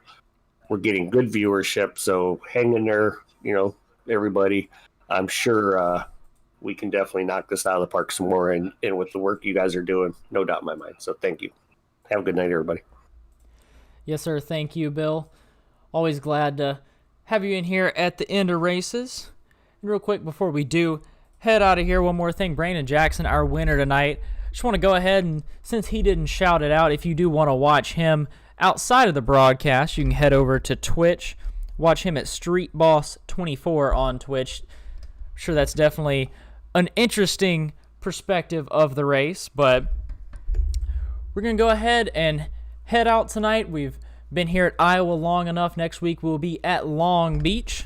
And just again, apologize for the not greatest of graphics on the screen, and no driver pictures today, and no in-car cameras. But next week we'll be back, same place, same time, better than ever at Long Beach. So thank you all for tuning in.